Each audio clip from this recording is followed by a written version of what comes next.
Okay. Okay.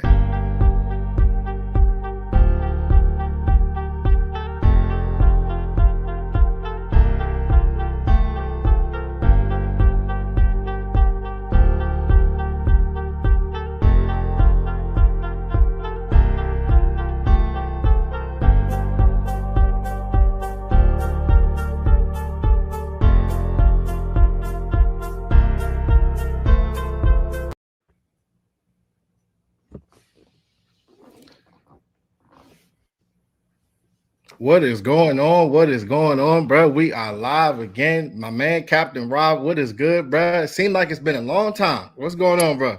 It's been a long time since last we seen the Cowboys, since last we seen each other. You know what I'm I saying? know, right? But I know, right? we're on the eve of our favorite time of year, which is the off season. So, Yeah, big let's, facts. That's what I'm saying. Let me turn let's this get on to it. real quick. Hold on. Let me see if this can you hear me clear? Yeah, I got you. All right. Okay, cool. I just want to make sure because I usually be in my studio.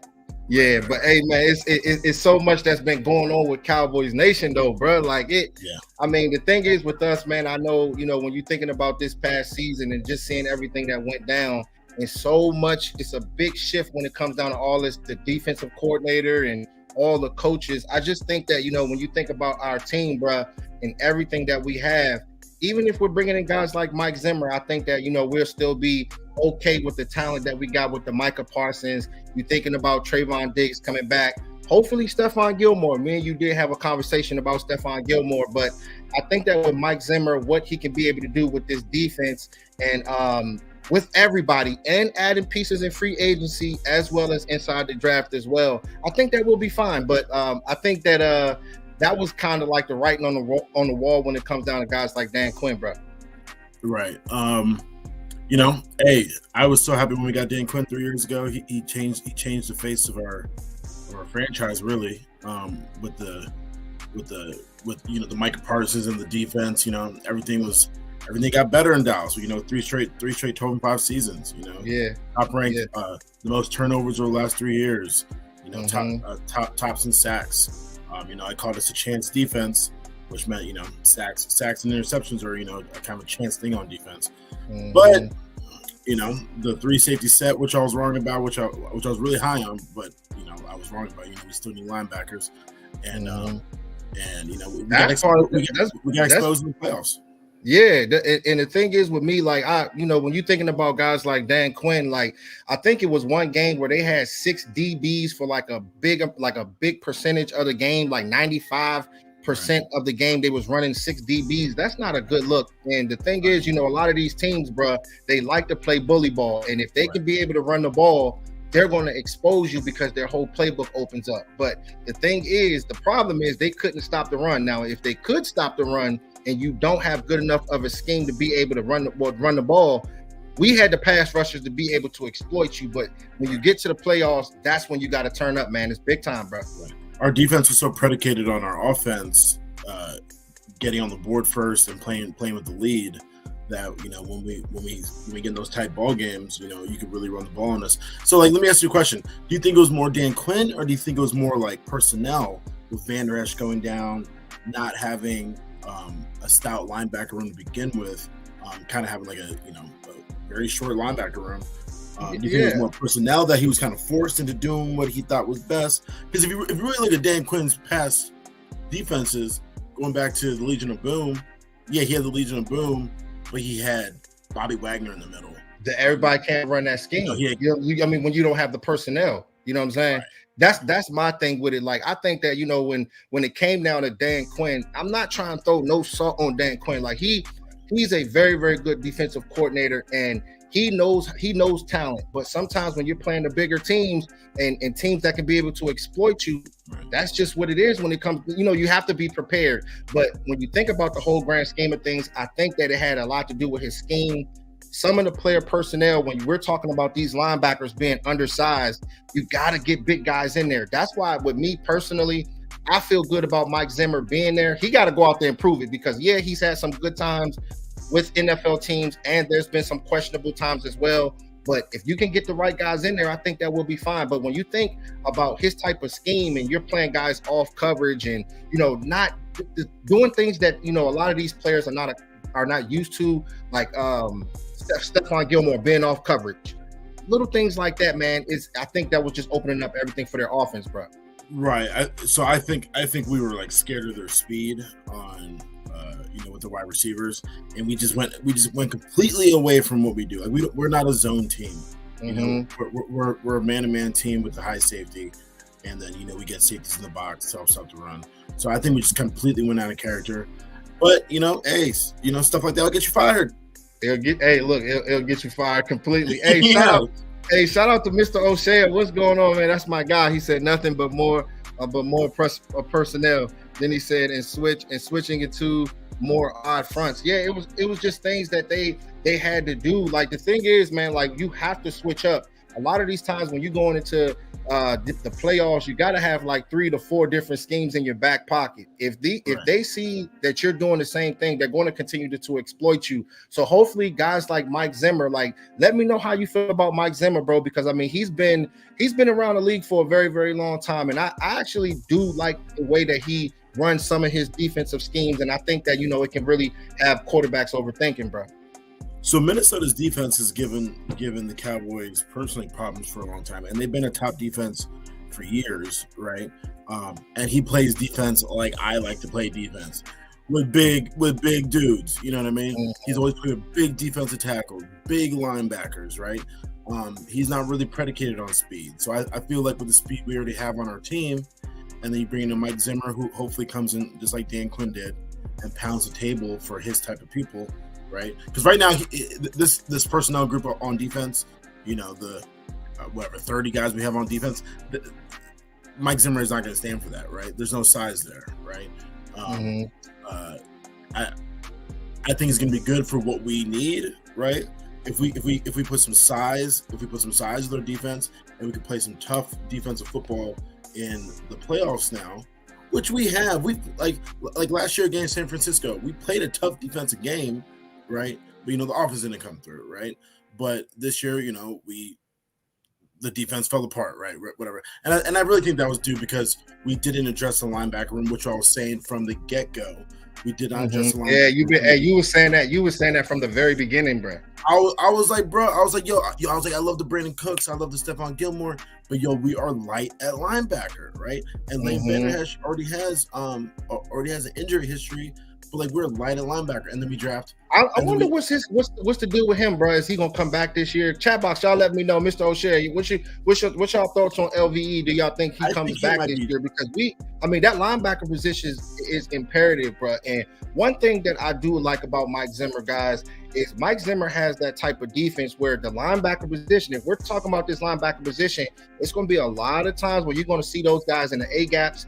Both of the linebackers. It's going to be a double A gap type of scheme, and usually with that type of scheme, they try to. I remember Tony Romo a long time ago was talking about how confusing that defense can be with Mike Zimmer when he was playing with Minnesota, because it's giving the quarterback something extra to think about. Now you can utilize the linebackers being in the A gaps and they're bluff blitzing. You can have one guy blitzing. You can have one guy in the hook the curls. So it's a lot of movement that's going on with those linebackers. So my thing is when it comes down to, the draft and free agency guys, I want them to be able to bring guys in here to be able to stop the run, because usually when you got these linebackers that's sticking at that A gap, you do not want to get gashed and you do not want to get washed out of place. But when you think about it, and when you mention guys like Damone Clark and Marquise Bell, I'm just not sure if they're really a scheme fit when it comes down to, doing things like that on a consistent basis, bro. All right, let's see. No, I agree. No, those are not. No, Marquise Bell will not play for Mike Zimmer. I know, but listen, man. I like Marquise. He's a dog. Strong safety. Yeah, no, he's a dog. He's a good football player. But he's too small. I'm sorry, he's just too small. To play strong side linebacker, he's too small. I honestly think, bro, like when you think about a Marquise Bell, like I think that he's athletic enough to. He's definitely not a Harrison Smith. He's not like a free safety. But the thing is with Harrison Smith, in that scheme that they were playing, they had this guy in the box. They had him on the boundary side meaning like on the hashes, the short side of the field. They had him on the field side, meaning the open, the wider side of the field. So they was moving that guy around. They were not keeping Harrison Smith at that one spot. They had him everywhere. So if Mike Zimmer can go out there and go find him one of those guys, I think that Marquise Bell, he could be utilized a little bit, something like that, within the box. But as far as those linebackers, I'm with you, bro. Right. And honestly, really, if you look at it with Overshown coming back and Clark coming back, those are really backup guys at this point. We really need 3 starting linebackers. We should have. So another thing with Mike Zimmer, which I love, is that I know Micah Parsons is going to be playing weak side linebacker. I don't have to worry about it. There's going to be a whole bunch of questions. Where Micah going to play? Where Micah going to play? He loves. I was reading upon Zimmers on the scheme. He loves his weak side linebackers making plays and then making them pass rushers on third down. That's what he does, and that's perfect for Micah Parsons. That's exactly what he needs to do. Micah just needs to get in the habit that, it was cute. It was more than cute, right? It was more than cute that he became a fantastic pass rusher, tops in the league. But bro, we drafted you to play linebacker. Right? We haven't stopped the run since the Jimmy Johnson era, right? And we bought you in, right? And now that you're 255 and you're still running a 4.3, you're gonna be Derek Brooks 2.0. Remember Derek Brooks? Hey, I remember Derek Brooks, but I just want to, Tampa Bay. Remember how good Tampa Bay was? But the thing is, but you have to think about it this way, okay? Mike Zimmer has never had an athlete like Micah Parsons. So do we really know how he's going to utilize him, Captain Rob? No, he's never had an athlete like he's never had an athlete like Mike Parsons. He's always had good linebackers, and his linebackers have always been very versatile. Very versatile. So you think that he sticks him just at the linebacker position? Because with me, it's so hard for me to just stick him in one spot.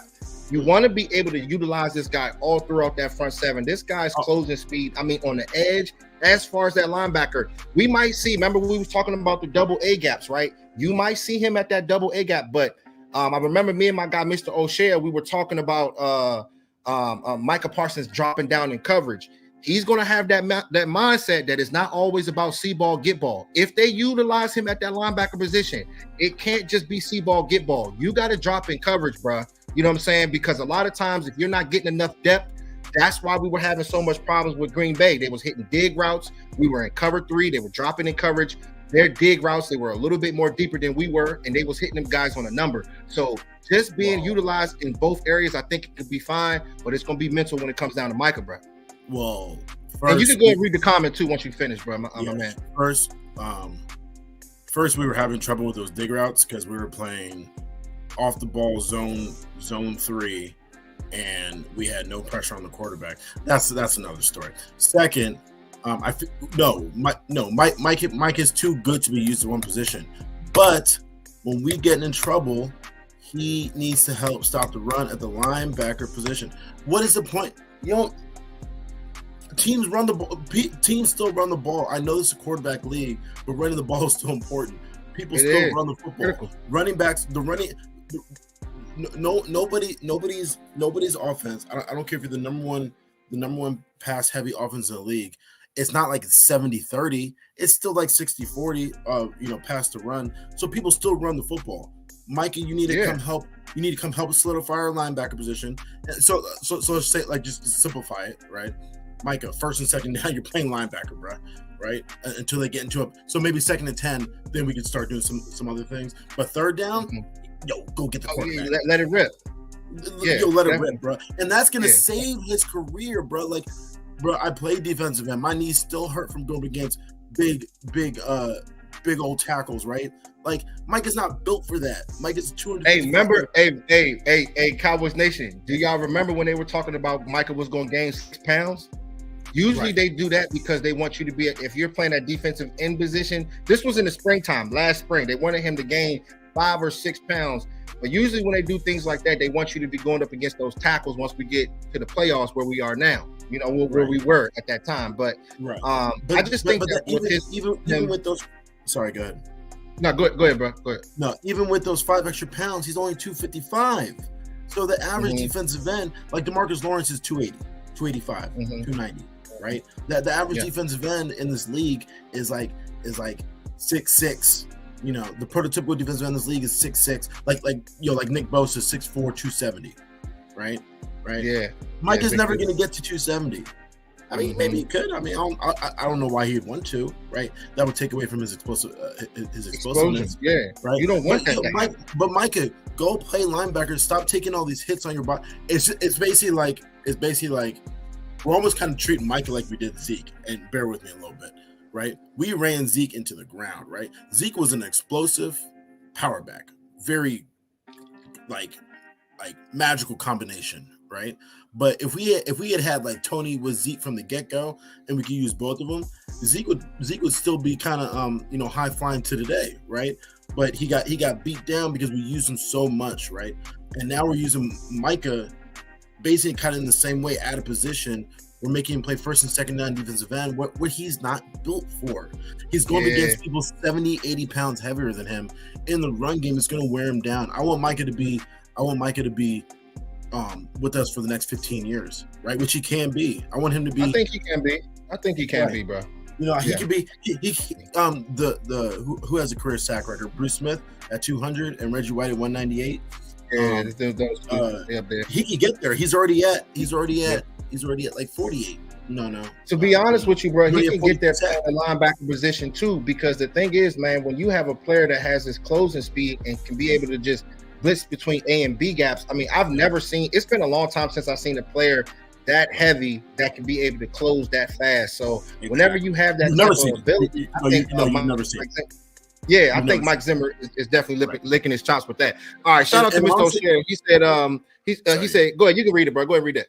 Yo, Clark could be a guy to keep in the linebacker room, but not Bell. Clark can come versus 10 personnel. No, Mr. O'Shea, I completely agree.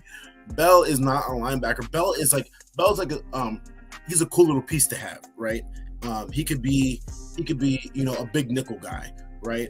But at every down linebacker, no, thank you, sir. No, thank you. He gets.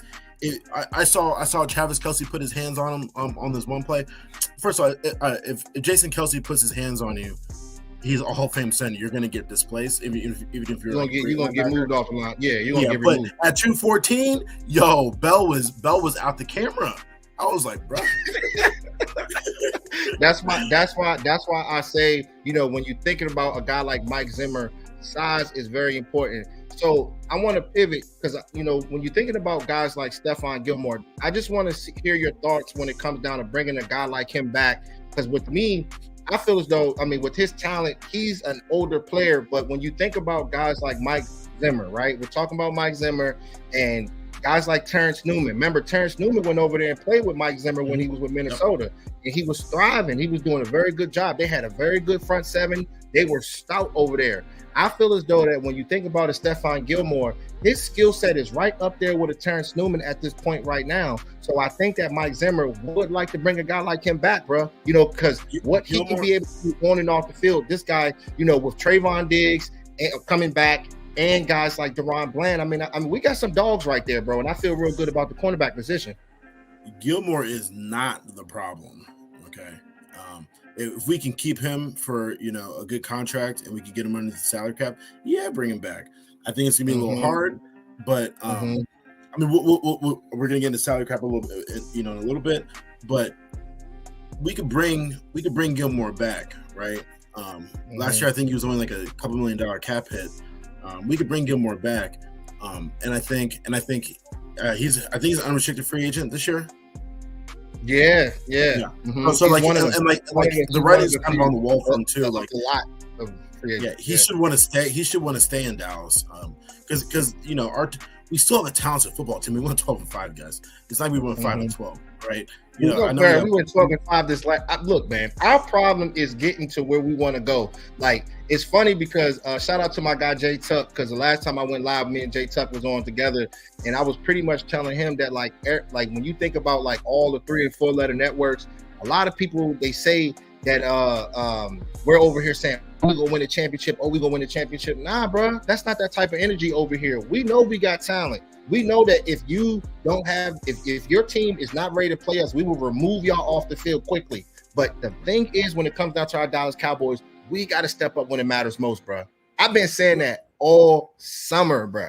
All summer. That was the type of energy. But look, when it comes down to Stephen A. and all those guys, they like to pivot it, bro, because they love the clicks. They like to lie. Yeah, and that's such a lie about Cowboys Nation. Real Cowboys Nation knows I never say, oh, this our year. Of course, at the beginning of every year, I'm like, yo, we have a contending team, but I'm like, yo, like, not this our year. And that's what Stephen A. and them try to put that on us. It's really they're the ones saying that, right? They're the ones saying that for the clickbait. They're the ones saying that for the attention, and like, you know, they make money on the hate of Cowboys Nation or the love of Cowboys Nation. So, you know, what up, Jonathan? Yeah, what's good, Jazz? Yeah, hey, hey, anybody on the TikTok side, y'all can come over to this side, because I will be showing a few college prospects. You know what I'm saying? Y'all know how we be doing the editing over here on this side. We got elite things going on over here. So you guys tap in. Y'all know y'all won't be able to see it on this side. So JC Cowboys Network, the link is on my front page on TikTok. Go ahead, bro. Yeah, so and like before we get to the corners, which I believe is still kind of like the strength of our team, especially with Trayvon coming back. What are your solutions for our linebacker room personnel wise? See, the thing is with me, when you're thinking about the draft, okay, because we're definitely going to talk about this draft, and throughout this whole spring and the rest of this winter, we're going to be breaking down a lot of these position groups. And when it comes down to a guy like Mike Zimmer, it's either going to come down to the linebacker position or the defensive line, where you're going to have to bring somebody in from free agency. I will not bank on the draft bringing a guy in. So the Patrick Queens, I feel good about guys like Patrick Queens. It's a few guys that's out there, but Patrick Queen is one of my guys that I really, really like coming out in free agency this year. If we could be able to pick him up, you know, I don't know how, you know, how it all is with him and the Ravens, if they're going to end up signing him. But if we can be able to grab a guy like him, bro, I feel as though that, like, with his type of skill set, you want to bring in bigger guys, you want to bring in stronger guys. So if it's the linebacker position, if it's the defensive line, I think that there has to be an impact player on the line or the linebacker position, bro. No, I absolutely agree. Hey, shout out to Jameson Taylor, man. What's up, man? I ain't seen you in a minute. I wish I had my air horn for you, man. What's going on, bro? I was actually thinking about you, man. You know what I'm saying? What's going on? What's going on, brother? Hope all is well. All right, let's see. So there are basic the big name linebackers that are going to be out this year are you have your Patrick Queens, you have your Levante David, who can still ball. I like Levante David. I think Levante veteran. Right. I like a Devin White. Vander Esch is still is going to be a free agent. TJ Edwards, Bobby Wagner again. Right. I don't know how Bobby Wagner did this year. I haven't looked him up too much, but you know, so there's still some veteran linebackers who could be great in the Mike Zimmer system, like big natural linebackers, right? And then in this draft, the first round really. So like I did a little mock draft I was telling you about. The first draft. Hold on 1 second. My bad. I'm so sorry, bro. Hey, shout out to Jameson Taylor. He said my sister's going to give me one of her kidneys, JC. Hey, man, that is such a blessing, bro.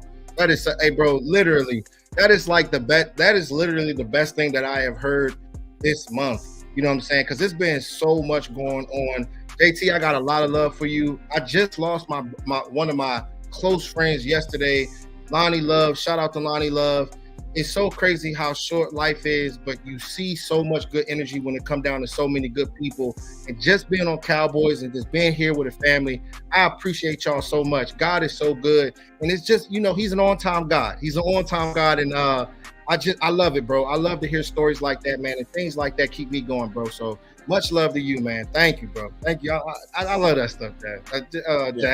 Jazz and Rob. I love that, man. Yeah, no, absolutely. Yeah. Hey. praise the Lord for that one. I'm happy Yeah, for man. that. That's what family's for, you know. For real. Absolutely. For real. What was I Yeah, saying? man. So Yeah. yes. So you know, no, so this all the first round prospects, so the first round of rookies this year, right? Is quarterbacks, it's receivers, it's tackles, and it's defensive ends. Kind of 4 positions we don't really need, except for like really kind of wide receiver. Right? Hold on. You said quarterback, tight end. There's quarterback heavy. Like you might have 6 quarterbacks going in the first round.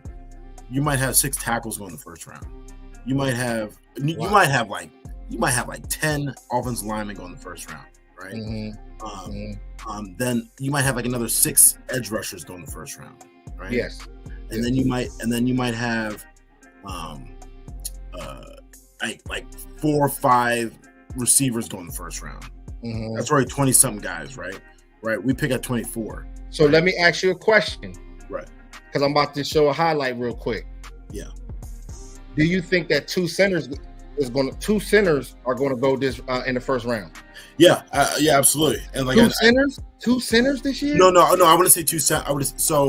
I mean, because listen. This is very only reason why I say that is because when you think about Philadelphia, right, and you think about Miami, you got guys like Zach Frazier, all right, and you got guys like JPJ, Jackson Powers Johnson, all right. And the thing is, let me go to my guy right now. You know what I'm saying?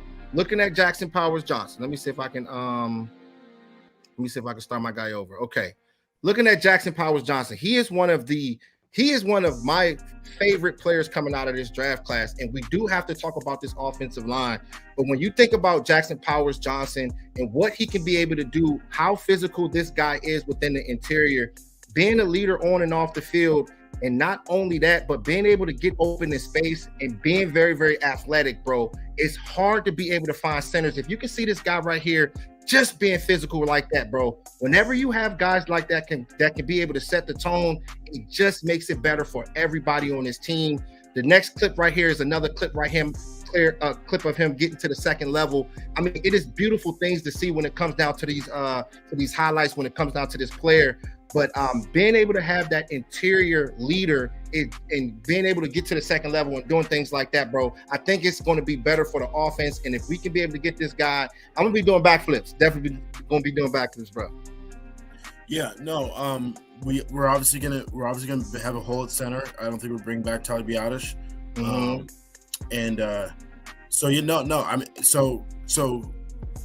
My point to that is he might not be a first rounder, right? Just the way the first round is going to go.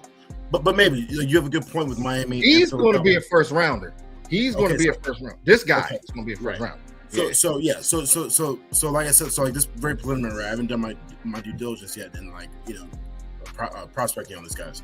So he could be there, but my main point is that we could trade down out of the first round.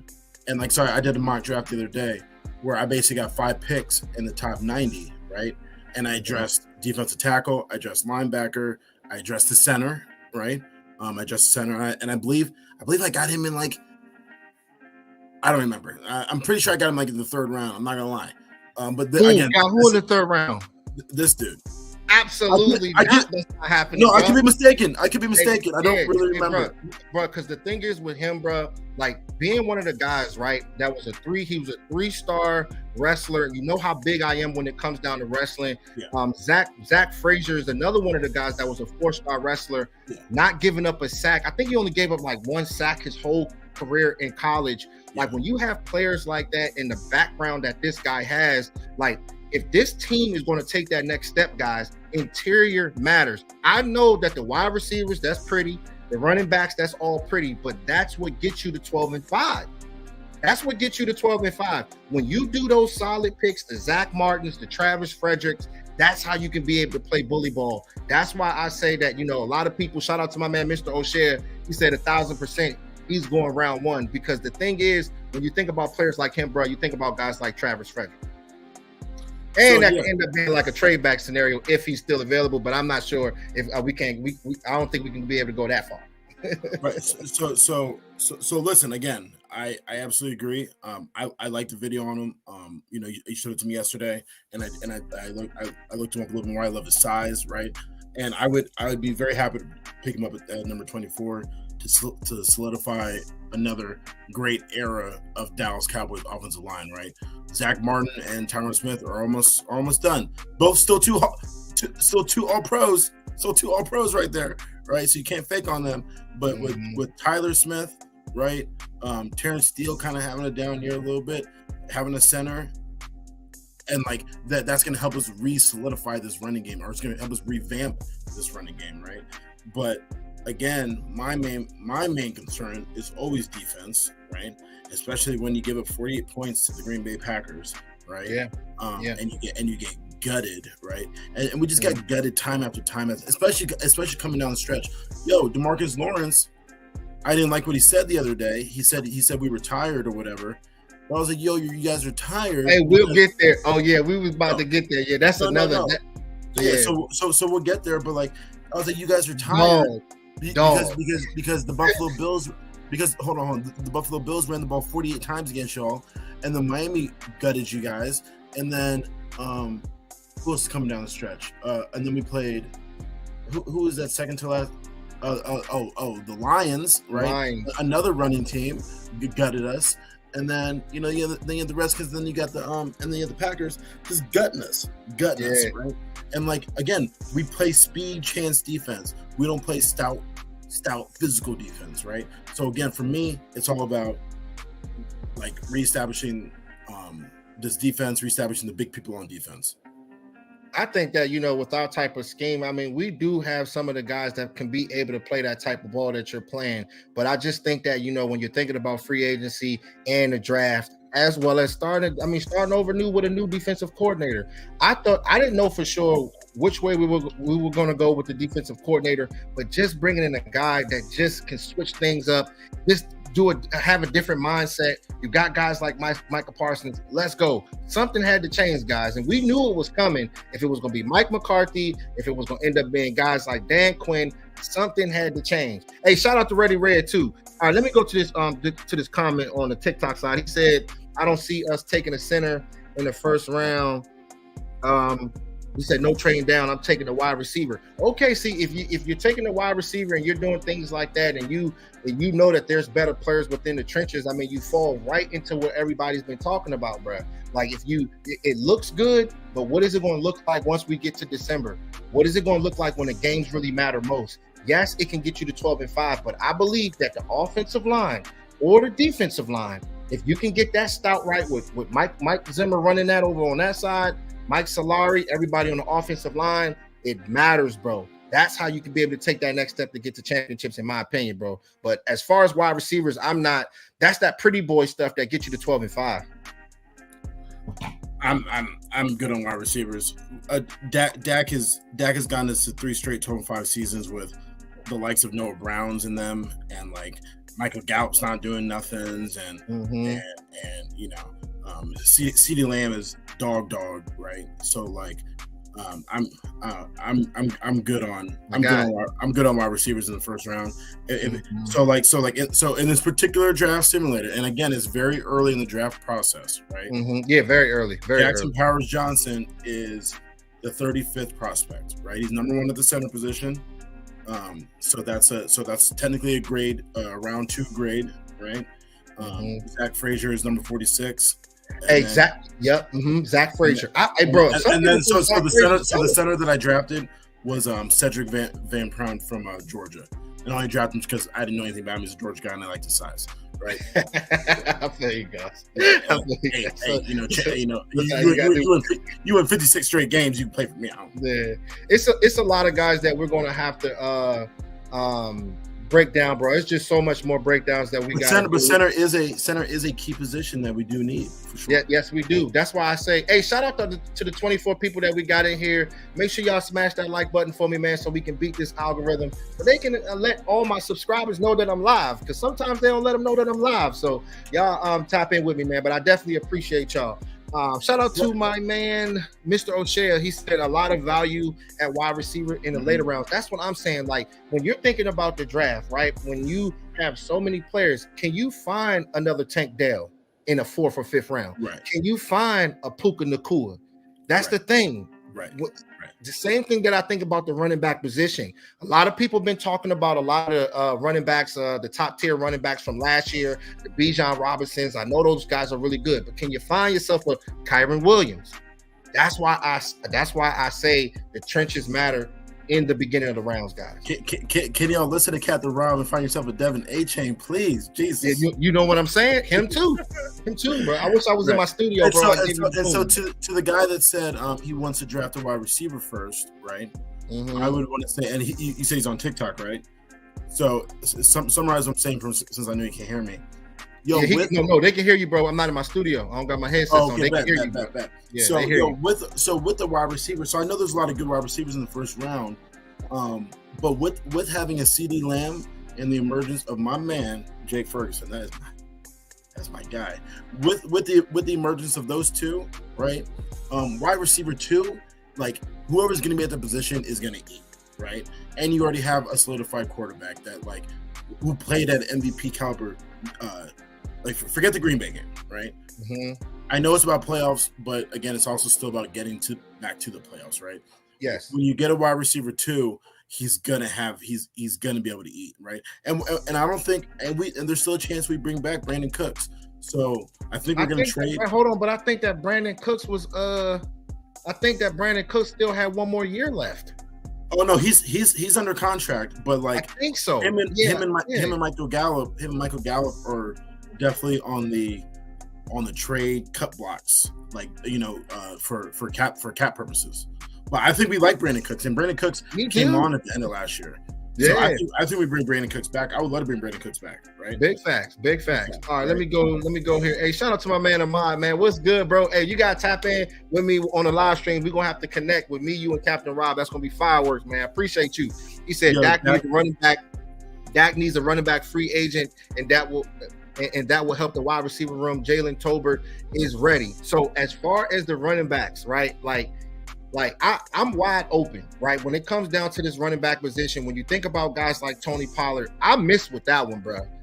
I completely missed, but it wasn't just him. It wasn't just him. It was the chemistry with the offensive line, getting to the second level, trying to wipe out the defensive line first to get to the second level. So it was a mix of everything. But I thought that he was going to be one of the guys that was going to step up this year. But when you think about guys like Derrick Henry and Saquon Barkley, y'all give me y'all thoughts on that, because I just feel as though I would like to have a veteran. I'm not really big on Rico Dowdle like that. I mean, I know that he's a good player. Now, I'm not saying he's a mop, guys, but the thing is, I'm just keeping it 100 right now. Like Rico Dowdle, I think he a dog, but I just think that you can be able to find better players out there for real. Like at this point, that's just me. You know what I'm saying? Hey, Mr. Colbert. Hey, look, y'all, he cheesing over there. Hey, Mr. Colbert. And I said at the beginning of the year, I was like, yo, hot take. When all that running back controversy was going on last year about paying the running backs and whatnot, right? I said, hot take, and I got laughed at. I got all sorts of pushback. They wasn't pressing you, dog. They wasn't pressing you. Oh, I got pressed, bro.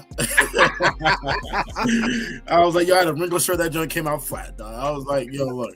So I said, hot take, Saquon Barkley will have a star on his helmet next year. And I'm not saying it might, you know what I'm saying? It can happen. So all I'm saying is that Spot Track is saying that Saquon Barkley is worth $6.6 million on the low end, and Derrick Henry is worth $4 million on the low end, right? That's a Spot Track saying, right? Derrick Henry, $4 million. Saquon Barkley, $6 million, right? They both have a lot of tread on the tires, injury concerns, etc., right? 6 + 4 = 10. And that's what we paid. That's what we paid Tony Pollard last year. I'm just saying it could happen, right?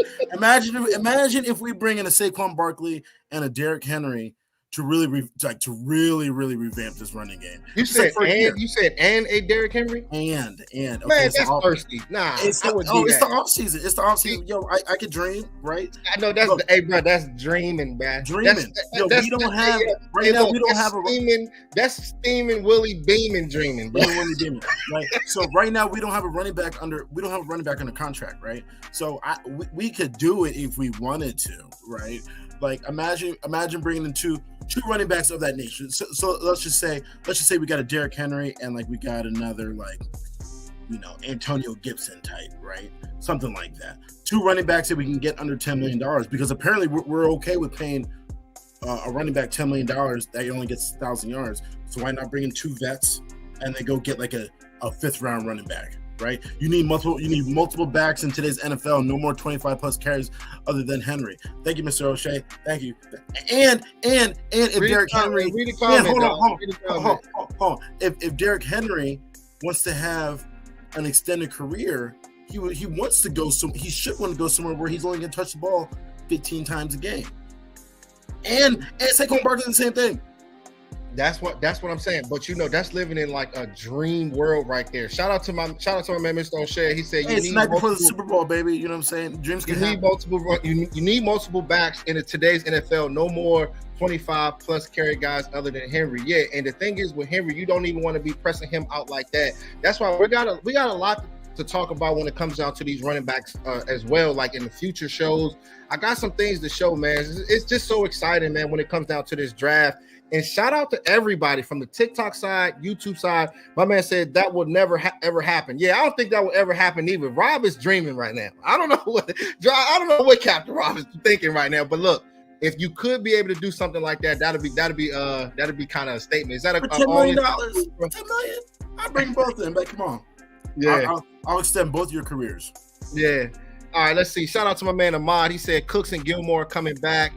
Both are best friends. They not leaving. I will say this is the first year Will McClay missed on 2 of the 3 top of draft picks. Yeah, but the thing is with me, bro, it's not going to. Who was the one he hit on? Who was the one he hit on? No, he's hit on a lot, bro. No. I'm saying. Mr. Bell said 2 of the 3 top draft picks. Who was the guy he hit on? Yeah, I'm saying he completely struck out on everybody. Yeah. This one was a dud. But the thing, for now, bro, I'm not going to sit there and just say that these guys are just going to completely flop. Sometimes it takes time when it comes down to these players, and we'll see. Mozzie Smith and guys like Luke Schoonmaker, you didn't really see much of them. But the reason why he's saying 2 of the 3 because he a Texans fan. He a Texas University of Texas fan.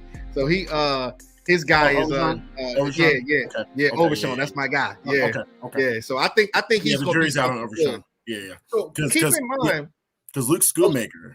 Okay, so let me ask, Ahmad, since you're a Texas fan, right? How do you feel about Overshown being bought into Mike Zimmer's type of scheme? Because remember, we were talking about the double A gap type of scheme. Are they going to utilize him like that? A lot of blitzing. I've seen a lot of Overshown. What could he be able to do in Mike Zimmer's scheme, bro? That's what's going to matter when it comes down to his type of skill set. You know what I'm saying? If Overshown wants to play in Zimmer's skill set, he better gain some weight. Okay. All right. So yeah, while you letting me know that, okay. So let's pivot real quick. All right, because I know you got one of your guys, right? So I do want to talk about the draft. I do want to get into that, and we're already with Texas, right? So please, I want to get your thoughts when it comes down to guys like T'Vondre Sweat, because he's another one of the guys that I feel as though that we can be able to pick up in the 2nd round or 3rd round, a big boy type of player. You let me know how you feel about T'Vondre Sweat, bro. I'm gonna get his breakdown to you. You know what I'm saying? We the all 22 Dons over here. I want you to do this, man. So let me know. Hold me down, bro. Hold me down, bro. Yo. Sorry, you coming? Hold on. Let me see. Hold on. Let me get you back. Okay, I got you. My bad, dog. First of all, T'Vondre Sweat. First time I saw him was Texas versus Oklahoma this year. And it was like the first time I watched a Texas game all year. And I was like, yo, who is this big dude just eating up everybody? Mm-hmm. I was like, first of all, he was so big, I thought he was number 98 because I thought the 3 was an 8. I thought he got stretched out, right? Mm-hmm. So that's how big this dude is, right? I was like, yo, this this is a Mike Zimmer guy, right? Mm-hmm. He's like a DJ Reader type. He's like I forget all those nice defensive tackles that Mike Zimmer had over the years, right? They weren't like your all stars, but they were like space eaters, right? He's a space eater. Like he's like a Jordan Davis type, right? Look how quick he is too for a big dude, right? He's just eating up blocks, allowing his or maybe it was 98. Was that 98? I don't know. It's number 93. Yeah. So look at him. He's gonna create havoc in the backfield, right? He's a little bit more than just a space eater. That's why he's getting a little bit higher grade. And he can run. You see him track down that running back right there, right? He's quick. He got quick feet. He's an athlete. You see him address the block, rip, and then go get the tackle, right? I love it. I love the hand usage. Yeah, hand usage. He said, "Yo, 65, don't touch me." Right? That's why I say I like the guy. I mean, when you're talking about a space eater, he's like, yo, we got double team Devondre. He's like, yo, good luck. Yeah. It's so hard to be able to get away from guys like that. And it was one play that I actually seen him playing at defensive end. Watch this swat right here. Just get your hands up. You see that? Yeah. That's classic football right there. It's hard to be. It's good to coach that kind of stuff, man. Getting your hands up in there. And I had to slow that down for y'all. But just being a guy that that's an instinct thing too. Go ahead, bro. That's an instinct. That's an instinct thing too. That's kind of hard to coach, right? Like he ripped and then he immediately got up, right? Yeah. I haven't seen us bat down a ball in like when's the last time you're like, oh yeah, we got that one bat down or whatever. No, we don't get those. For some reason, we just don't get our hands up, right? I love Sweat. He can push the middle and cause a pile in the middle. He's a Pat. Didn't Pat Williams play for Coach Zimmer? I think that's who I was trying to remember. Yeah. Pat Williams, something like that, right? I know. All I know is Coach Zimmer had two big dudes in the defense, and that made players like Jordan Hicks and you remember EJ Henderson out of Maryland? He played for Zimmer. EJ Henderson was a big boy linebacker. I think. Hold on. Was Linval Joseph over there? Linval Joseph. Linval Joseph was over there. So that's why I think about guys. And then you had it was a few other guys. I remember they had Griffin, Eric. He played with us for a little bit. He played defensive end. He was a beast for real. No, but then we had their other linebacker. For a little bit too. What was his name? Anthony Barr. He played for Anthony Barr was a stud for a long time. Right. And then I think Hendricks, I think, was a linebacker over there. Hendricks, EJ Henderson, right? These guys were all big boy linebackers. That might have been like a little. They weren't your speed guys for sure, but they had time to run because they played behind a big boy defensive line. Right? Yeah.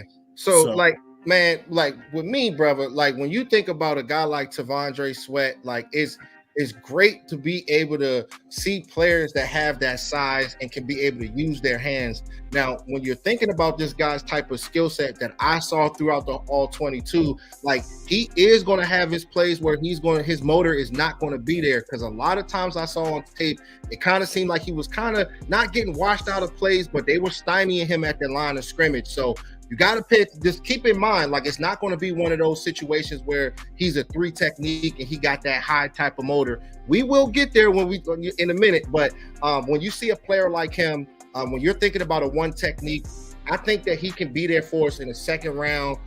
I don't know if he's going to be there in the 3rd round, but if Mike Zimmer and the Dallas Cowboys, if they take that step and they start getting those defensive tackles, I know Mozzie Smith he could be a good player, but we can't be waiting on him, y'all. At this point right now, we ain't waiting. We ain't looking. We breaking down everybody. You know what I'm saying? Everybody on the block. No one's safe. Nobody's safe at this point. What you safe for? What do you safe for? The only person who's safe is Trevon Diggs. Yeah. Right? Hey, Micah, we're talking about moving you positions, so you know what I'm saying? You ain't safe neither, homie. So, hey, look, I'm okay with him being a 1st and 2nd down run stuffer. Just like what I was talking about with Micah, you have to earn the right to rush the passer, right? And you already see he has explosive ability, so he has potential to be able to rush the passer, right? And he'll get in professional football shape, hopefully, right? But long as he's not getting, I don't care. I don't care. guy. I don't want you rushing the passer, JC. We have enough of those, right? Rushing the passer is a high valued area of football need, right? We have you looking for that trash can guy. That's what you want. We have so much Maseratis on this team. Can't get a dumpster. Can I get a dump truck, please? Can I get a dump truck, brother? Back it up like a dump truck, man. You know what I'm saying? Can I get? He said, "Paul, can I get one or two just trash eaters?" You know what I'm saying? Yeah, I know, right? You know what I'm saying? Just somebody who's gonna be like, you know what? Yo, let's stop the run. Hey, shout out to my man DP. He said Williams bros. Zimmer started 2-1 text front of Barr and Kendricks. Yeah, that's what it was, Kendricks. Who, by the way, played college ball together, so chemistry was through the roof. Where Barr blitz, Eric was a big slot versus pass game. See, that's why I say, brother, when you think about guys like with the chemistry and being there together. Hold on 1 second, bro. When you think about chemistry, the first thing that came to my mind, DP, is if we're talking about guys like T'Vondre Sweat, and you got to think about guys like Overshown, right? When you're talking about guys like Mozzie Smith, if you believe in Mozzie Smith, then we got to talk about guys like Junior Colson. We haven't gotten there yet. We're going to get there in future shows. I did drop a video of Junior Colson, but I just feel as though that, that chemistry that you're talking about, DP, it's a big time deal, man. And that just brings that type of energy, everybody being on the same page. I was just going to ask, who was the other Williams brothers? Pat Williams and who else? If DP, you want to drop that in the box. You said Pat Williams. Yeah, I don't know. Man. I forgot. Because I just remember I used to be in all their defensive line. I was like, yo, that's how you play. That's how, when I'd be playing Madden and I'd be drafting my team, my little fantasy draft, I'd be like, yo, this is how I want to stop the run. I want two big dudes in the middle, a middle linebacker who can run, right? Linebackers, the two outside linebackers who can cover, right, and stop the run. And then defensive ends that are your prototypical defensive ends, right? Mm-hmm. And then you go from there, right? Mm-hmm. Mm-hmm. Big fact. Football's a simple game, and we're trying to make this shit too complicated in Dallas. Right, big facts. Hey, shout out to Coach Marv. Yeah, I'm definitely about to send the link, man. What's good, dog? He said, JC, what's up, Rob? Can I get on with y'all? I got you, dog. I got you. I'm about to send the link soon, bro. But okay, so with me, right? Like, I'm so big when it comes down to the offensive line. I'm so big when it comes down to the defensive line. I know, bro, we're going to be talking about all these guys because we were heartbroken throughout this year, man. We thought that this team was going to be able to take that step. So when you look at everything, man, when you lose like the way that we lost, the Dallas Cowboys are going to have to look at every single position. I don't care if it's the 3 technique, if it's defensive end, offensive guard, whatever. Get the guy that is an impact player and a guy that can make a difference. So one of my guys that I really, really appreciate is, hold on, let me see. One guy that I really, really appreciate is Byron Murphy II.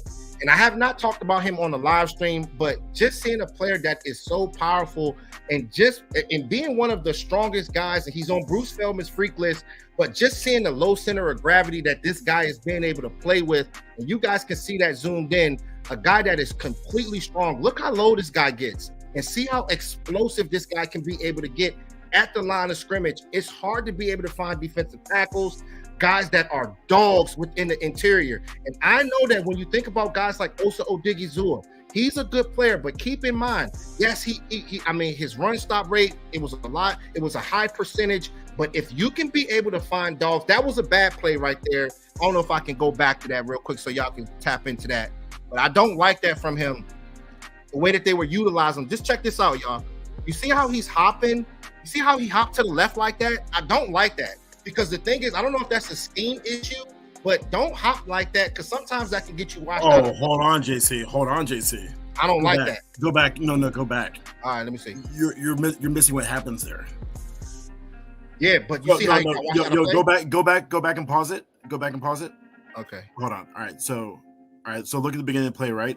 So look at 41. Look at 11, right? He hops to the guard, right, and then fast forward. Right, he takes the guard and the tackle out of the way, and then 41 and 11 and 43 go make the tackle. Well, 41 took a bad 41 took a bad angle too. It just didn't look good. But I've seen it a few times, bro. He essentially took 3 offensive linemen out of the equation on that play. That's why it was a 1-yard gain. I like that play. It's just weird that I see plays like that. I don't really see it like that when it comes down to the NFL. But when you see a player that can be able to just move sideline to sideline, shuffle his feet, and drive on a play, bro, I think that when it comes down to the Dallas Cowboys, they got a big time decision to make if he's their Captain Robin. You can continue breaking them down as this video plays, bro. Yeah, no, I think he's actually better than Sweat. His grade. Look at this right here. Look at this right here. I think this is a play right here, guys, that's going to be like to stop the tush push. I'm not sure for certain about this, but this is something that could possibly stop the tush push. Look how low he gets, y'all. I zoomed it in for y'all. You see that? Yeah. Okay, let me pause real quick because I've never seen that before, bro. You see that right there? Yeah. No, right there. He had a play like that earlier in the video. Catch it, my bad. His leverage ability is fantastic. His athleticism is fantastic. His player comp is graded Jared. I read it and like I immediately saw it in his game. Graded Jared from the Falcons, right? He's athletic, he's powerful, he can stop the run, he can get after the passer. Look how quick he is for a defense. What? Excuse my language. Sorry. Yeah. Quick. Hey, shout out to Ahmad. He said Byron Murphy's the next Aaron Donald. His hands are phenomenal. It was Pat and Kevin Williams. Yeah. Kevin Williams. Yeah. I got you, dog. Hey, but I did not really want to compare him. I didn't want to go there, dog, but it's just when you see a player that's that powerful like that and what he can be able to do. I mean, you're front squatting like 445 pounds. I mean, this dude he was number 18 on Bruce Feldman's freak list. And I know that Mozzie Smith was like a certain number on Bruce Feldman's freak list. But when you think about things like that and you can be able to translate that over to the field, that's why we see players being able to play with a low center of gravity like that. And he was fine. He was able to get low and still be explosive, Captain Rob. Right. If Mozzie could play with that type of leverage, right? Hopefully somebody. It's a good show, man. It's a good show, dog. Yeah. If Mozzie could play with that type of leverage, he could have a bounce back to his first year. But we'll see what happens. Mozzie tries to play with brute strength, and like he's used to that because he's always been bigger and stronger than everybody else. But now you're in the NFL, and you're going against guys like Tyler Smith every day in practice. Like you better get in the weight room and I know your weight room's strong, but now you gotta get football strong. So anyway, there's a lot of guys that are going to be good for the future of this team. In the draft. We're going to break them all down and get after it. But I think just like last year, we have to address a lot of things before the draft, right? Because when we picked up wide receiver 2 and cornerback 2 last year, that took a lot of that just allowed us to pick up best player available, right? Right. Did you want to? I sent the link too. I sent the link, bro. Coach Marv, I sent the link, so I don't know if you're still here, but we were just breaking things down. So tap in with me. But did you want to talk about the with Dak Prescott and what's going on with the cap and stuff? I can post that picture up right now. Yeah. So big story. Hey, my man kind of wrote. Hey, tell him about the blue mark, dog. I mean, I don't know what that was, man. So the blue mark was me trying to circle the paragraph, sending it to a Philly fan. Because he always says these weird contract things about Dak. And I was just trying to explain to him that Dak is due $34 million in 2024, the final year of his contract. But his salary cap number is 59.4, which is astronomical, right? The Cowboys need that to come down, right? They could. So there's several things that we could do with Dak's contract, right? That can still open up cap space for. Bring that back up real quick, JC. Oh, okay. That can still open up cap space with us without extending Dak for all you Dak haters for you guys that are low on Dak. Not necessarily Dak haters, but the guys that feel like we shouldn't extend him right now. We should make him play out the final year of his contract, right?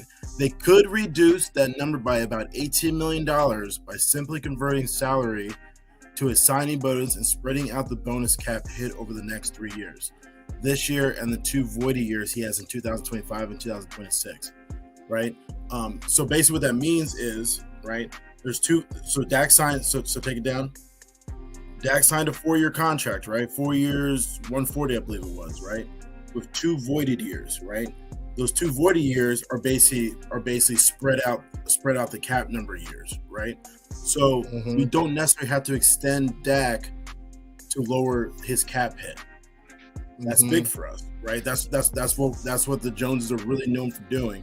It's basically kicking the can down the road mentality, right? Which is, it's going to come back to bite you in the butt one year, but I'm not worried about 5 years from now. I'm trying to win a Super Bowl now, right? And for me, I don't believe I've seen 8 years of Dak Prescott. I love Dak, right? I love Dak, and I know one bad game, I'm not just gonna toss him to the side, whatever. But at the same time, I don't want to give him the highest paid contract in the NFL if he can't get me to an NFC Championship game after 8 years, right? So that's my opinion. I like the breaking down his contract over the next 2 years to lower the cap, so we can go bring my 2 running backs, and go get a Patrick Queen and them, So all I'm saying is that there's options out there for Dak. That's all I'm saying. There's options besides not extending him and just extending him. We can still open up cap space. That's all I'm saying. And also one last thing with the CD and Micah Parsons thing. CD and Micah Parsons are going to be under contract for the next 5 years, right? Their cap hits won't hit us until post 2026. They're big numbers on their contracts, right? They're both still really under their rookie contracts, right? Once we sign CD, it's just like any other contract, right? CD will sign like $100 million contract, something like that, right? 5 years, $100 million, something like that, whatever, right? And it'll be a low cap hit in the beginning, and then towards the end it's gonna be a high cap hit. But then again, just like Dak, we'll kick the can down the road again and again and again and again. That's what the Joneses do, which is okay. That's why we always have talented rosters, right? We're able to do things, right? But if you do extend Dak Prescott, right, and you really create a bunch of cap space, right? You can create more than $18 million cap space.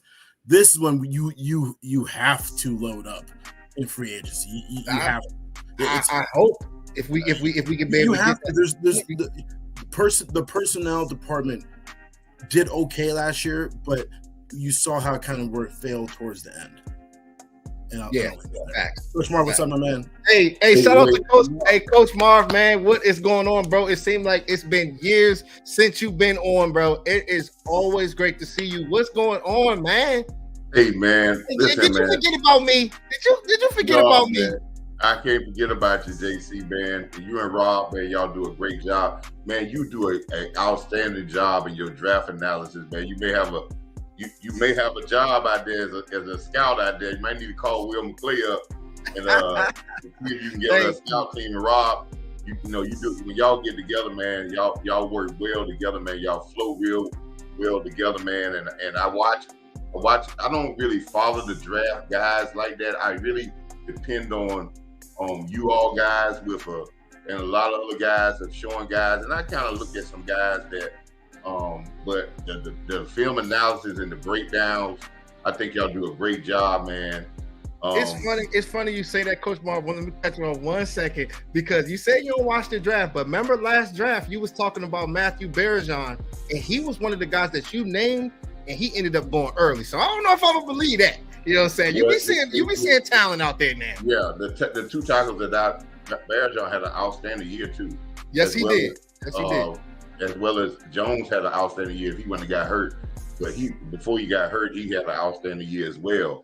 But I just think, and listen, in a way, I still like our draft picks, because our draft picks wasn't asked to do what the other teams would do because of our surplus of talent. But I just don't think we're really listening and hearing what Hall of Famers and other Hall of Famers from other teams, all that they're saying about the Cowboys. And they're saying the same thing I've been saying for the last 3 years. Talent ain't been our problem. It's about mentality, mental toughness, and work ethic. Everybody's saying the same thing. Not one of these guys from DeMarcus Ware to Emmitt Smith to Troy Aikman to Tim Woodson to Warren Sapp. All of them said that every team must upgrade. Every team always supposed to get better. But as for wholesale changes and going into free agency and getting 4 or 5 guys in free agency, if the work ethic ain't there, you're going to still fail. Yeah. Because the reason why I say that is because you're hearing what we call excuses. When I hear people talk about scheme, when I hear when we got beat like we got beat, and I hear people talking about scheme, and then I look at the film and I see guys not performing. When I hear about the run game, and I hear all the word about the linebackers, but they still caught 4 or 5 passes over 25, 30 yards. Yep. So who did play well? Was it just the linebackers, or was it a total team failure? And I love the hire of Mike Zimmer. Me too. I like it. Love it, Coach. I love it. Love it. I wish I was in the studio to give you the boom on that one. Because it's like split though, Coach. Like it's 50-50. You got some people that like it, some people that don't. But Coach, how do you feel about the linebackers? They're in the A gaps and they're disguising a lot of bluff blitzes. How you feel about that, Coach? I feel that what Mike Zimmer brings to the table with his, I don't think his scheme is going to be okay. But I think Mike Zimmer's coming into this team and saying, okay, I've been looking at your team from afar. You've got a pretty good defense. There are some places that you need to get better that I like as a coach, that I would like to have. But you got a good defense. But your defense and your defense is soft. Because when the pressure gets turned up in the bigger games, they have problems with communication and toughness. Why is that? You know something? If you want, why is that, Coach Mark? Why is that? If you want to check the toughness of the game, you bring a guy like Gilmore into the system that was taught how to win and taught how you had to go about the stuff you got to put in to win when he was at New England. And you bring him into a culture of here that's a soft culture, that is not a hard-working culture at all, that lives on people saying that we should be this and we should be that. And then you see him get beat in the playoff game. Because if you bring guys into a culture, I don't care how good they are, if they get into a culture that is not conducive to doing the things that winners do, they start to fail themselves. Yep. So you say culture. So isn't that a Mike McCarthy thing, Coach? And here you go when I say about Zimmer. I like Zimmer. But the temperament of the team, all the stuff you're hearing about why we lost, about scheme and these excuses about scheme and they didn't call the right plays for me. As a coach, I done heard all these, and all these are excuses. And then when I hear about, my number one call, all that comes from the mentality of the head coach. You can have a defensive mentality coach in there, but the real direction of the team, if it's a split mentality in the team, that's going to be failure.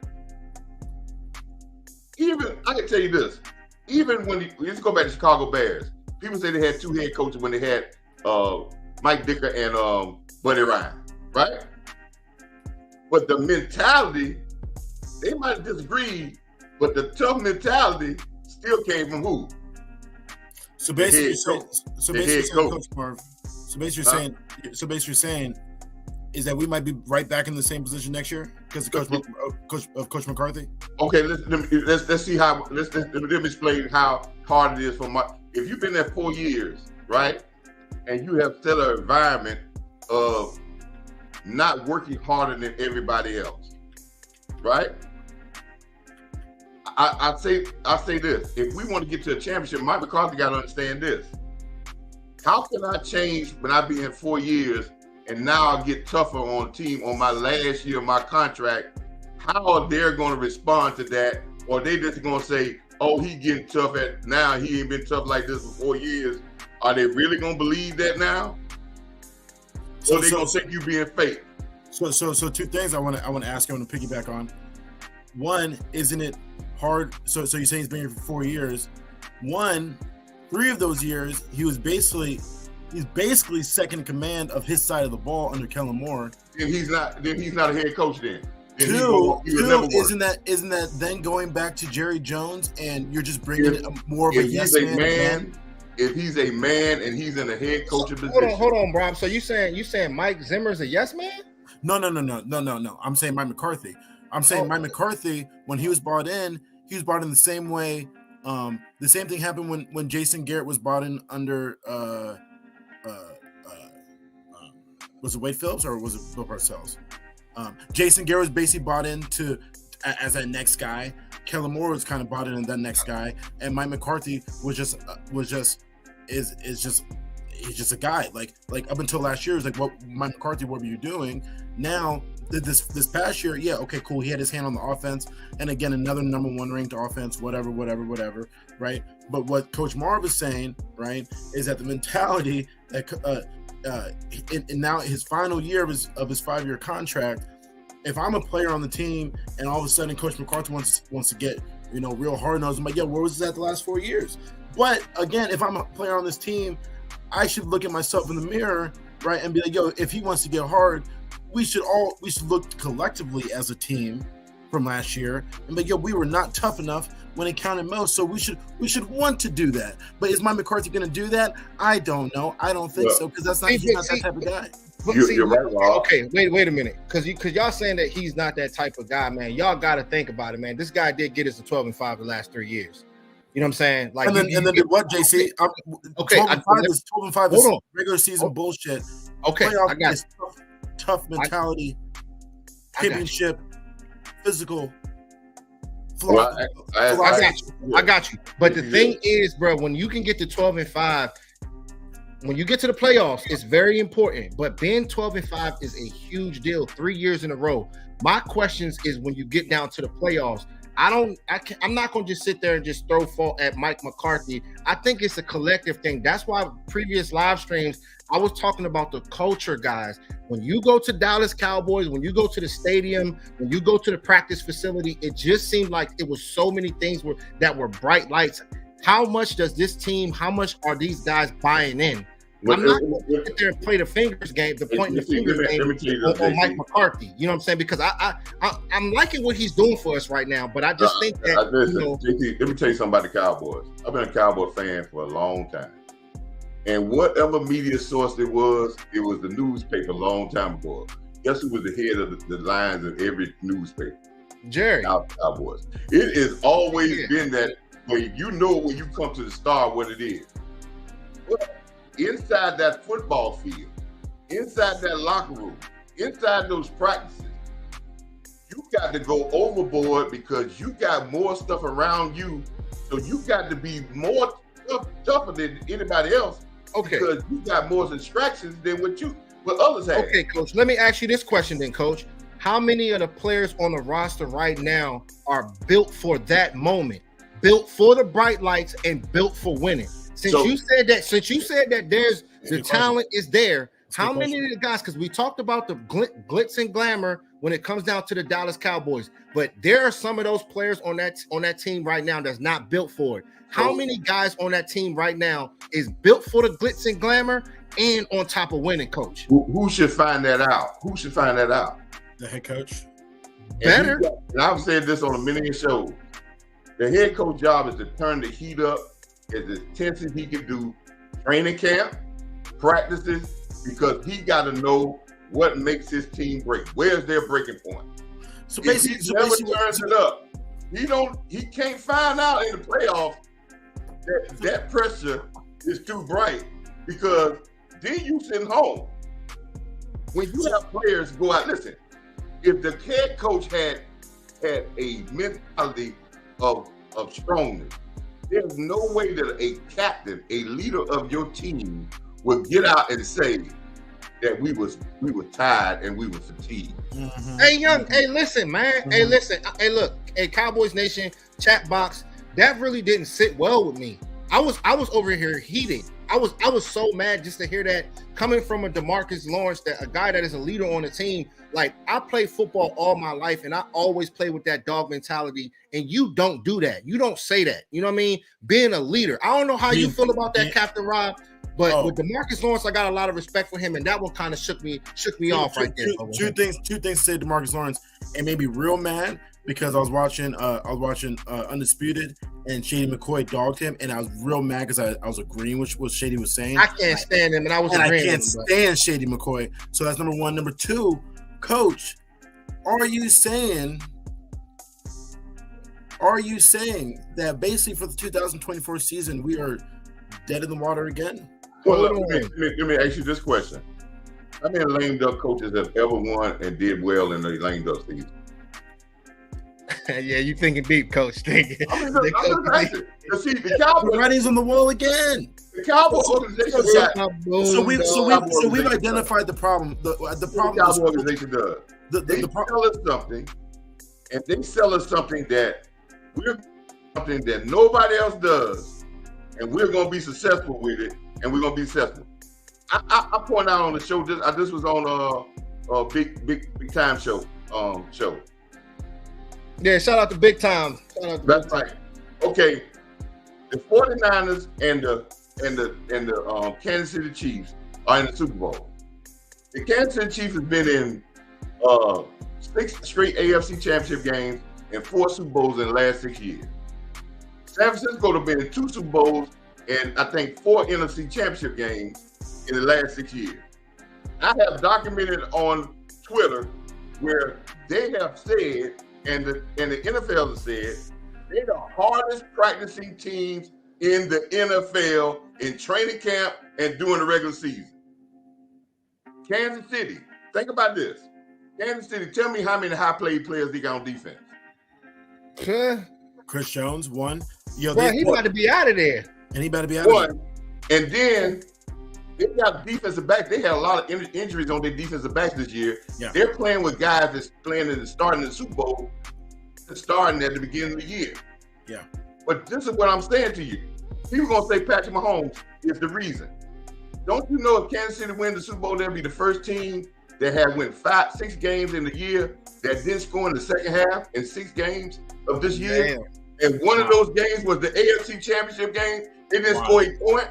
Wild. Yeah, that's you know the Kansas City. And to piggyback off that, Coach Marv, James Jones said in the same show that I like James Jones. We like him just because he's for us. Because he's a Cowboy guy, right?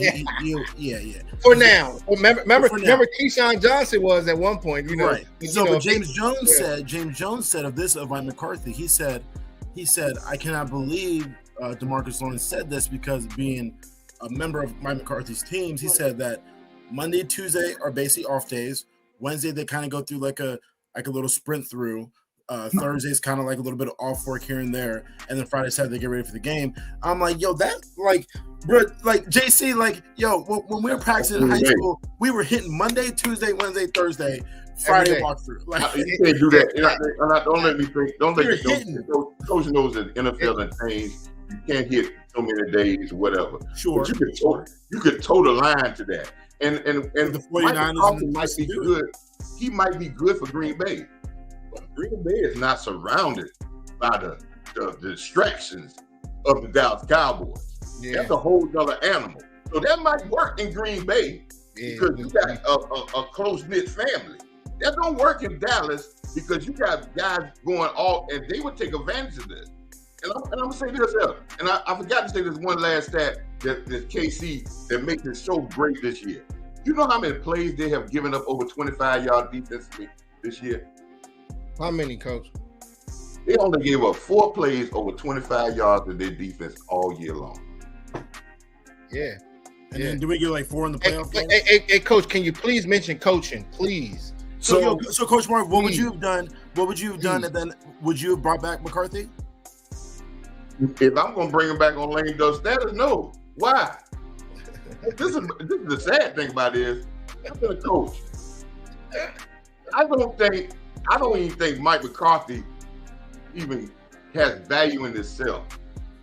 If you had a resume like Mike McCarthy, which there ain't too many coaches that won a Super Bowl, and you done played about 4 NFC Championship games, and you done coached 2 Hall of Fame quarterbacks, and you done won a Super Bowl, and you come to the Joneses, and you let the Joneses give you a 4-year contract, and you the second lowest paid coach in the NFL, and then you gonna go and in the last year you gonna won 12 games, and he gonna say I ain't gonna give you extension, and I'm gonna keep you being the lowest paid coach in the NFL, and put you on lame duck status where you know in your career that has never worked, and you don't walk out that door and say I'm done.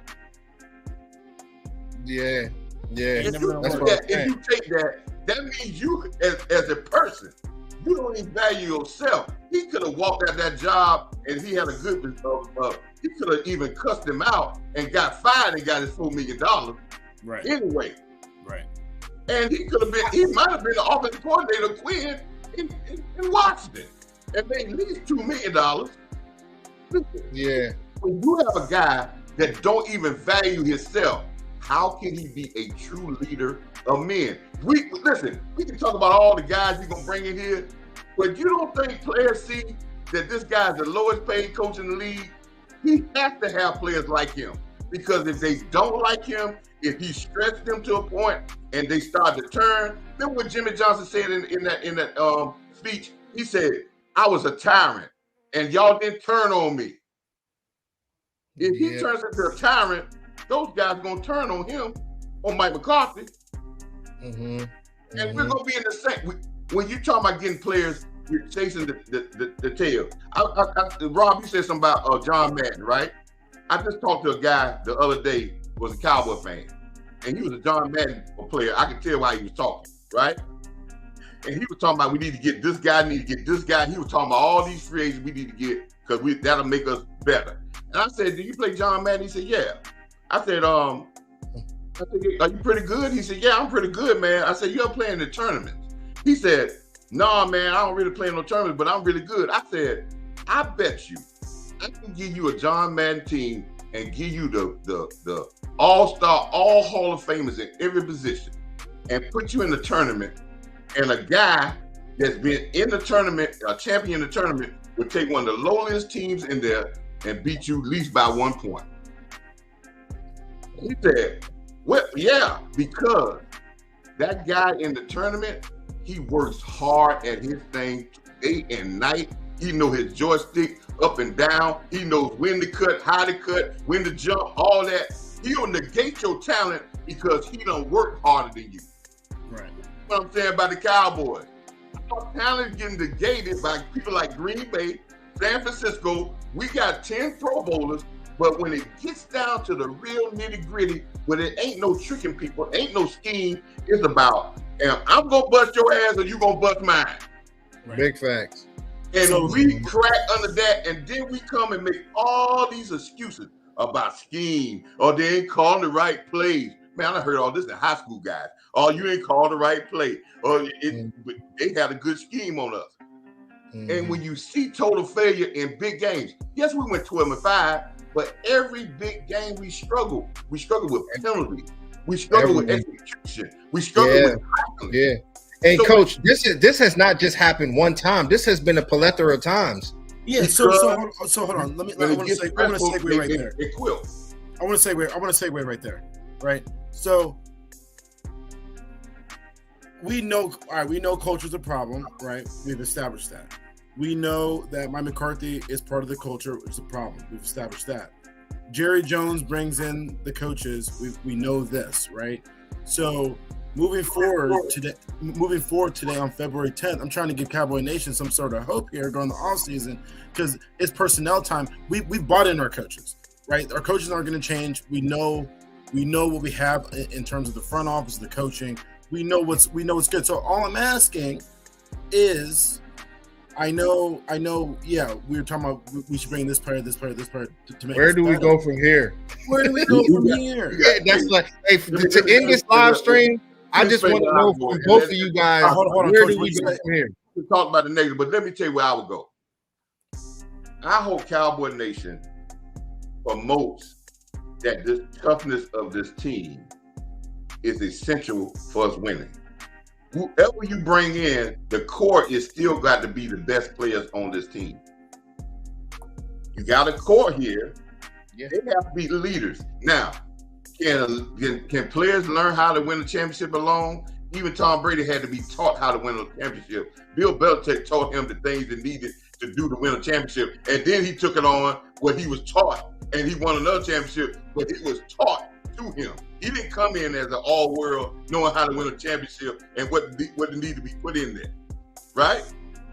So Mike McCarthy has to make a decision and bringing in Zimmers. Zimmers may have that conversation with him, saying, hey, you got to build toughness. I'm glad Cowboy Nation is talking about it because it's the essential root of saying maybe the Joneses may push this, that we got to be tougher. It can work, but the thing that's going to be problem is once we have a hiccup, we lose the game. Then I'm worried about the psyche of everybody starts self-preservation because you got a lame duck coach, right? And then everybody starts going their own separate ways. But McCarthy has to start this now, and he has to put the toughness. Now we're gonna get some players in here. They're gonna get some. We're not gonna get no great. We ain't gonna spend no big time money for some guy that's outside. That's. I don't even want us to do that. But we have to, as a nation, we have to push that. Hey, man, why am I JC and Jay Took, and I'm going through all these draft picks. And when I get the guys here, the first day they come out playing. Then after I see them, they ain't playing like they were when they were playing on tape. They ain't playing physical. We got to get in there and say, hey, man, let's take the blueprint of the championship team and do it their way. Let's work harder than everybody. Mm-hmm. And then we might win because KC is in 4 Super Bowls. And tell me how many big free agents they done picked up in the last 6 years. Well, hold on. Let me stop you there. I'll wait. Oh, Coach Martin, let me stop you there. San Fran and Kansas City are so you talk about hard work. Hard work starts from the top bottom, right? They're 2 of the hardest working front offices in the league. They bought in nothing but big names, right? Dogs. They bought in the Christian McCaffreys. They bought in the Christian Hargraves. They bought in the I think what was that?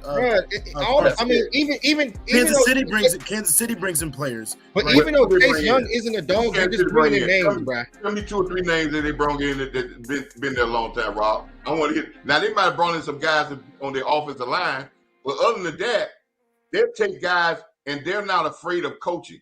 Neither one of these teams are afraid of coaching. And listen, one thing is always present: losers make excuses. Winners make standards. They have absolutely, a standard, but they still bring in San Francisco traded 3 first-round draft picks to at least take a chance to go get better for a quarterback, right? They failed on that. They bought in a Christian McCaffrey. They bought in a Hargrave. They bought in, I can't name on top of my head. I don't know. Whatever. So Kansas City, right? They bring in players. They bought in a Frank was the defensive end. They bring in players like they're never satisfied with. But they bring in players, Rob. What I'm saying to you, they bring them in like the Army brings in recruits. Right. They bring them in, and those players like Hargrave say when he went to San Francisco, he had to be in their culture. Sure. He had to perform in their culture. Right. It was not the coach. He's not bringing the culture. He's going to conform to their culture. We're asking guys. We don't have the culture, but we already established that. We want to get free agents, and we want them to bring their culture to us, and then we want them to change the match. No, but we already established that our culture sucks. We already established that. Based on who we bring in. I'm an optimistic guy. I don't want to say we're just dead in the water now, right? Because you're not going to spend no money to bring in. They're not going to. Jones, they're going to. It matters. Hold on, coach. If they don't do it, coach, they're going to be in the same position. I don't care what anybody say. You have to bring in players. That's why I was saying guys like Patrick Queen, you were naming a few players of Captain Rob. You have to bring in players. I know people, they might shake their head at this situation, but if you don't do that, if you don't do what Baltimore Ravens did, if you don't do what the 49ers did and mix those young dogs with the good guys that you can be able to draft, that's why those guys are playing even this Sunday. Even the Ravens traded they're playing because the culture that they have in there that Peru in big time games that they don't. Hey, shout out to the 50 people we got in here, man. Make sure y'all smash this like button. Hold on, Coach Marv. So even the Ravens, who I think has like the number one culture in all of football, right? Okay. They're a defensive-oriented, smash-mouth organization. Their philosophy is top-notch. Right. Even they had to bring in a Roquan Smith to reestablish the juice in their culture, right? They had to go pay a Roquan Smith. They reestablished their culture was there. They just ain't had players that fit in their culture. Right. No. That's exactly what I said. And one thing, if guys don't fit their culture, right? They out of it. And all these champions, if you don't fit their culture, guess what they do? Yeah, you got to go. See, but I honestly believe one last thing, Jason. Hold on, Rob. They've been doing this for a long time, though. When you think about the Ravens, they've been bringing in dogs for years. Sometimes it might not work, but they bring in names and they draft well. Like the Tyler Lindenbaum, he was one of my favorite players coming out of the draft last year. They bring him on board on top of the guy from Notre Dame, that safety. I mean, they were bringing in dogs, bro. So not only do they draft well over there, but they actually bring in guys of free agency just like the 49ers. And one last thing. Hold on. One last thing to say about our culture and our philosophy. I think we've gone away from what we do best, and that's pound the football, right? We try to get too high and fly with the emergence of Dak Prescott and the three wide receivers of Cooper and Lamb and Gallup from a couple years ago. We try Jerry Jones got so enamored with Patrick Mahomes. He's like, I want Dak to be Patrick Mahomes, right? When the Cowboys are at their best, they have the best offensive line in football, and they run the football, right? That's when we play football at our best, right? And now that we have defensive talent to match that, I think if we revamp our running game and establish. When you say culture in the NFL, it's really about. When you say culture in the NFL, it's really about toughness. It's about running the ball and stopping the run, right? Well, it's two things that we don't do well. I'll say this about our run game, and I said this last year, a couple years ago, when people were telling me was yelling about defensive tackle, and I think me and you, Rob, had this discussion. Well, when you were telling me about we need to get these big guys, and I told you then 2 years ago the linebacker was the problem, but you said nah. That ain't the problem. I said, hey, but eventually it started to come to a point that your line can be good, which if our defensive line wasn't as good as it was, you think the running stats would have been bad. They would have been even worse. Coach Marv, I think we were saying the same thing because I was very down on our linebacker room. Now let's talk about the running game. I'm down on linebacker room. Talk about the running game. Why the running game seem like we said it didn't get as many yards as it got the last couple of years? One, you didn't run the ball as many times as we ran the last 2 years. And two, did Tony Pollard do that bad, or did the second string running back, which we had a tandem last year, one ran for 1,000 and one, which we threw off the boat, Ezekiel Elliott, ran for 890 some yards. So we had two guys run almost 1,000 yards. But Tony still did his part, but the second string running back had 400 yards? Hold on. Hold on. You gonna mention that offensive line though? Because I ain't gonna let them off the hook, Coach. Now let's go to the mentality that I think our offense would suffer since we putting all this thing this coming year, since we putting all this emphasis of making a different mentality on the defense. We can't run the ball when we think our philosophy is only run the ball when guys are not in the box. That's the worst philosophy you can ever have. You got to run it sometimes when they know you're going to run it. Absolutely. I remember them days. I played guard. I would tell people, we're going to run it right at you. We're going to run right at you. Run it when they know. Listen. Can you stop it, Rob? Can you stop it? Defensive coordinator. I had JC behind me running fullback. Listen, stop it. I dare you. That's what I would do as a defensive coordinator. I would say I want to get you one-dimensional. I would add the next guy. And if your philosophy is if your only confidence you have is running when the box is locked, the box is short, I would show you at the snap that the box is full just to run you off the run. I know I can't really handle your run game, but if I get you away, as soon as you snap the ball, I'm coming out the box. And that's when we started running the ball out of shotgun because we wanted people out of the box. I'm dictating to you what I want you to do. You dictate to me when you have a mentality that you're going to do what you're going to do. You don't tell me the people don't think Christian McCaffrey's going to get the football they know they are. They know they are, Coach. And they don't care who you got. Listen, I heard in the playoff game, they said Shanahan, they were talking about Shanahan philosophy in the last game. They said Shanahan tells his quarterback, even though he calls a run play, even though they're lined up to stop the run play, all during the year, they run it anyway because they got to get the use of it working, even though it's not there. Right. Facts. But you know something? That's not players. That's a mentality in your mind that I'm going to make it work. I'm not saying it's always going to work, but you got to have that tough mentality to say we can't be stopped. We got a soft mentality. We think we can go out and trick people. We're talking about scheme. We're talking about going and get this player. This is what I'm saying. How many teams got 10 Pro Bowlers? All pros. What we want to do, go get 4 more? We want to have 16 all pros, and that's how we gonna win the championship. But that's how. But Coach Marv, we've already established that our culture ain't gonna change at least for the next year. We know this. So to overcome that, we get players and we get over a bunch of players, we gonna win. To overcome it, that's the only chance we have. Well, how many times that don't win the NBA? Say it again. How many times in Super Teams don't dominate the NBA? Not a lot. No, not a lot. Yeah, not a lot. Yeah, not a lot. Yeah. That's why I say chemistry matters, bro. Like them super teams, man, is not everything. I'm a Dodgers fan.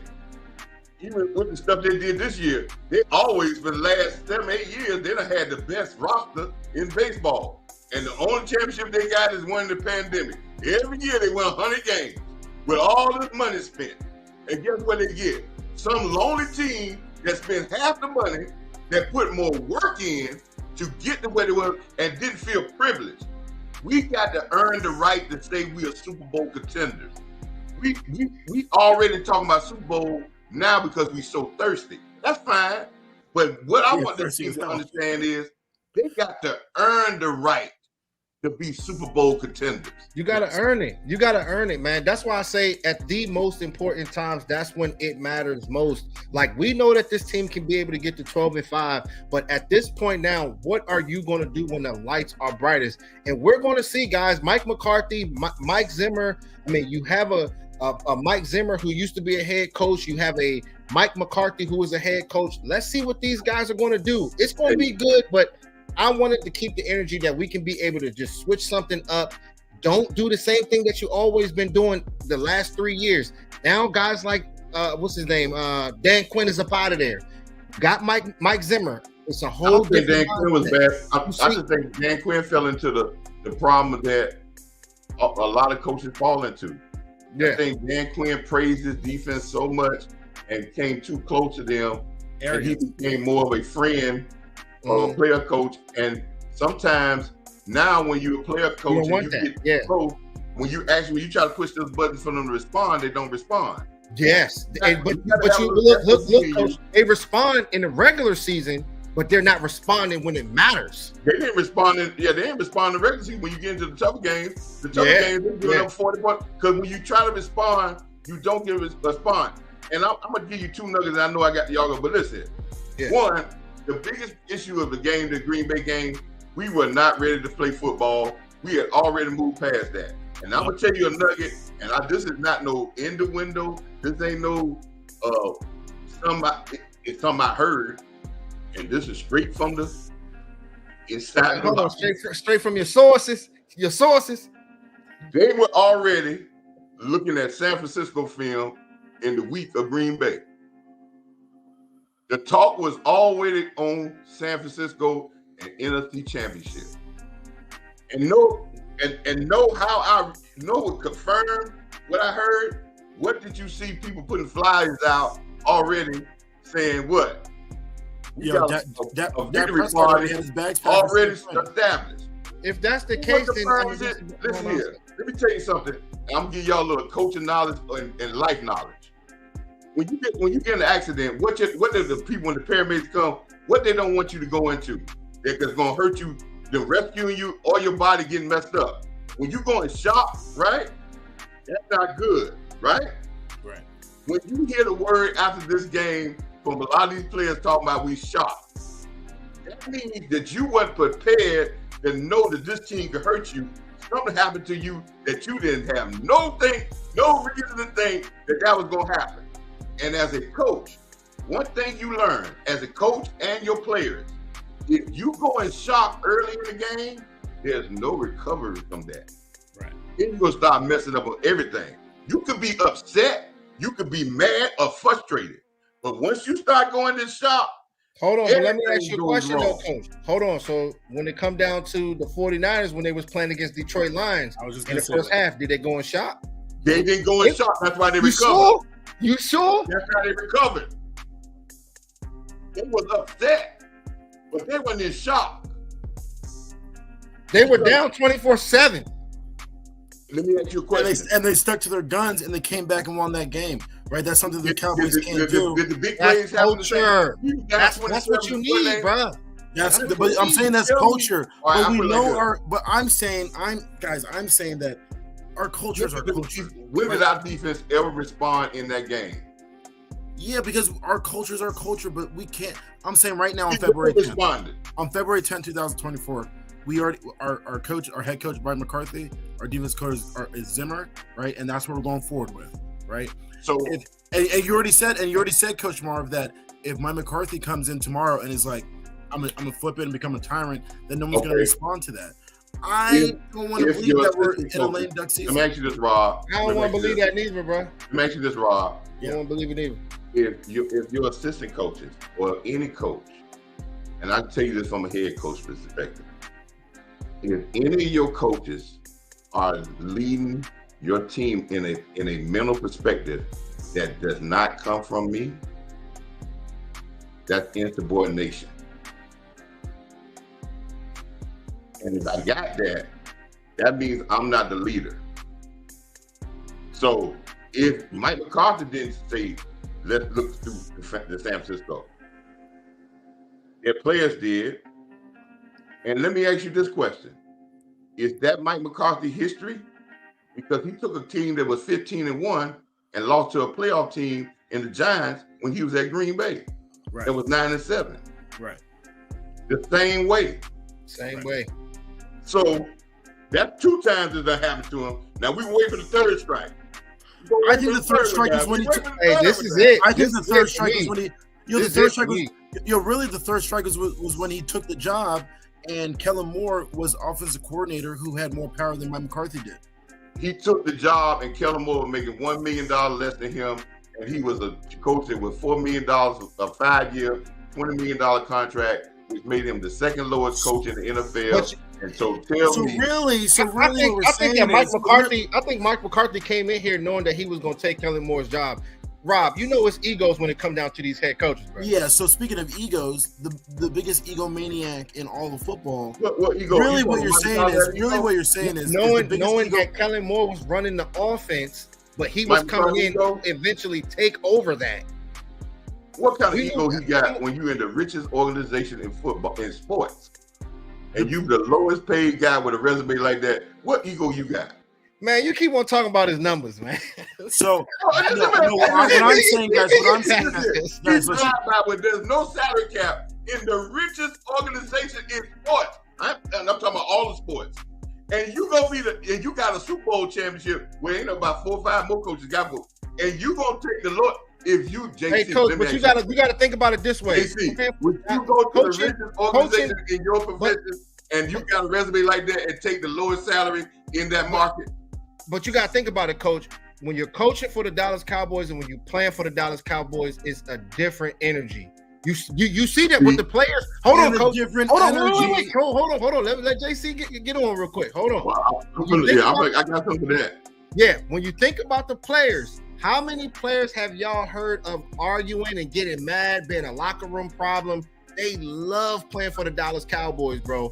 That's why Because why?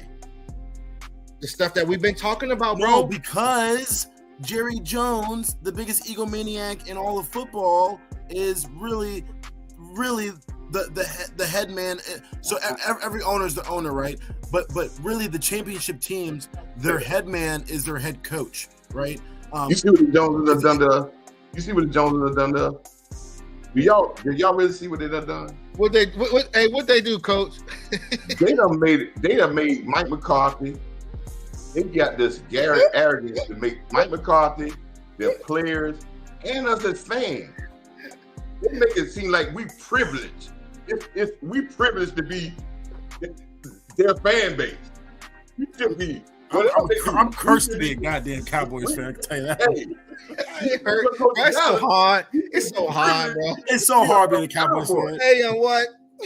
Hey, I'm tough as shit being a Cowboys fan. Hey, bro, I be creating content, bro. I be over this joint mad. I be like, they got you. The three of us right now, though, we are some tough ass individuals, right? We privileged to be Cowboys. And listen here. Shout out to the content creators, too, man, because they tough to be Cowboys have had in the last 10, 15 years, the lowest paid coaching staff in the NFL by far. No salary cap on that, right? Now, this is crazy. Jerry Jones said 30 years ago, right?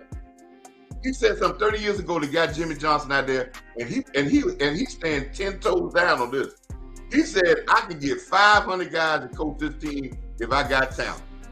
And he has not let that go since then. And he has tried anybody to run his team. So, Coach Marv, the culture problem, Coach Marv, hold on. The culture problem really is Jerry Jones. And since Jerry Jones has already made his decision that he is bringing in Mike McCarthy and he brought in Mike Zimmer, today on February 10th, 2024, the eve of the Super Bowl, 367 days from the next Super Bowl, because I think today's a leap year, so, I don't know what the math is, whatever, or this year's a leap year. 1 year out for the next Super Bowl, you're saying because of our culture, doesn't matter who we bring, we don't have a chance to get in next year? Well, I see us behind in our division.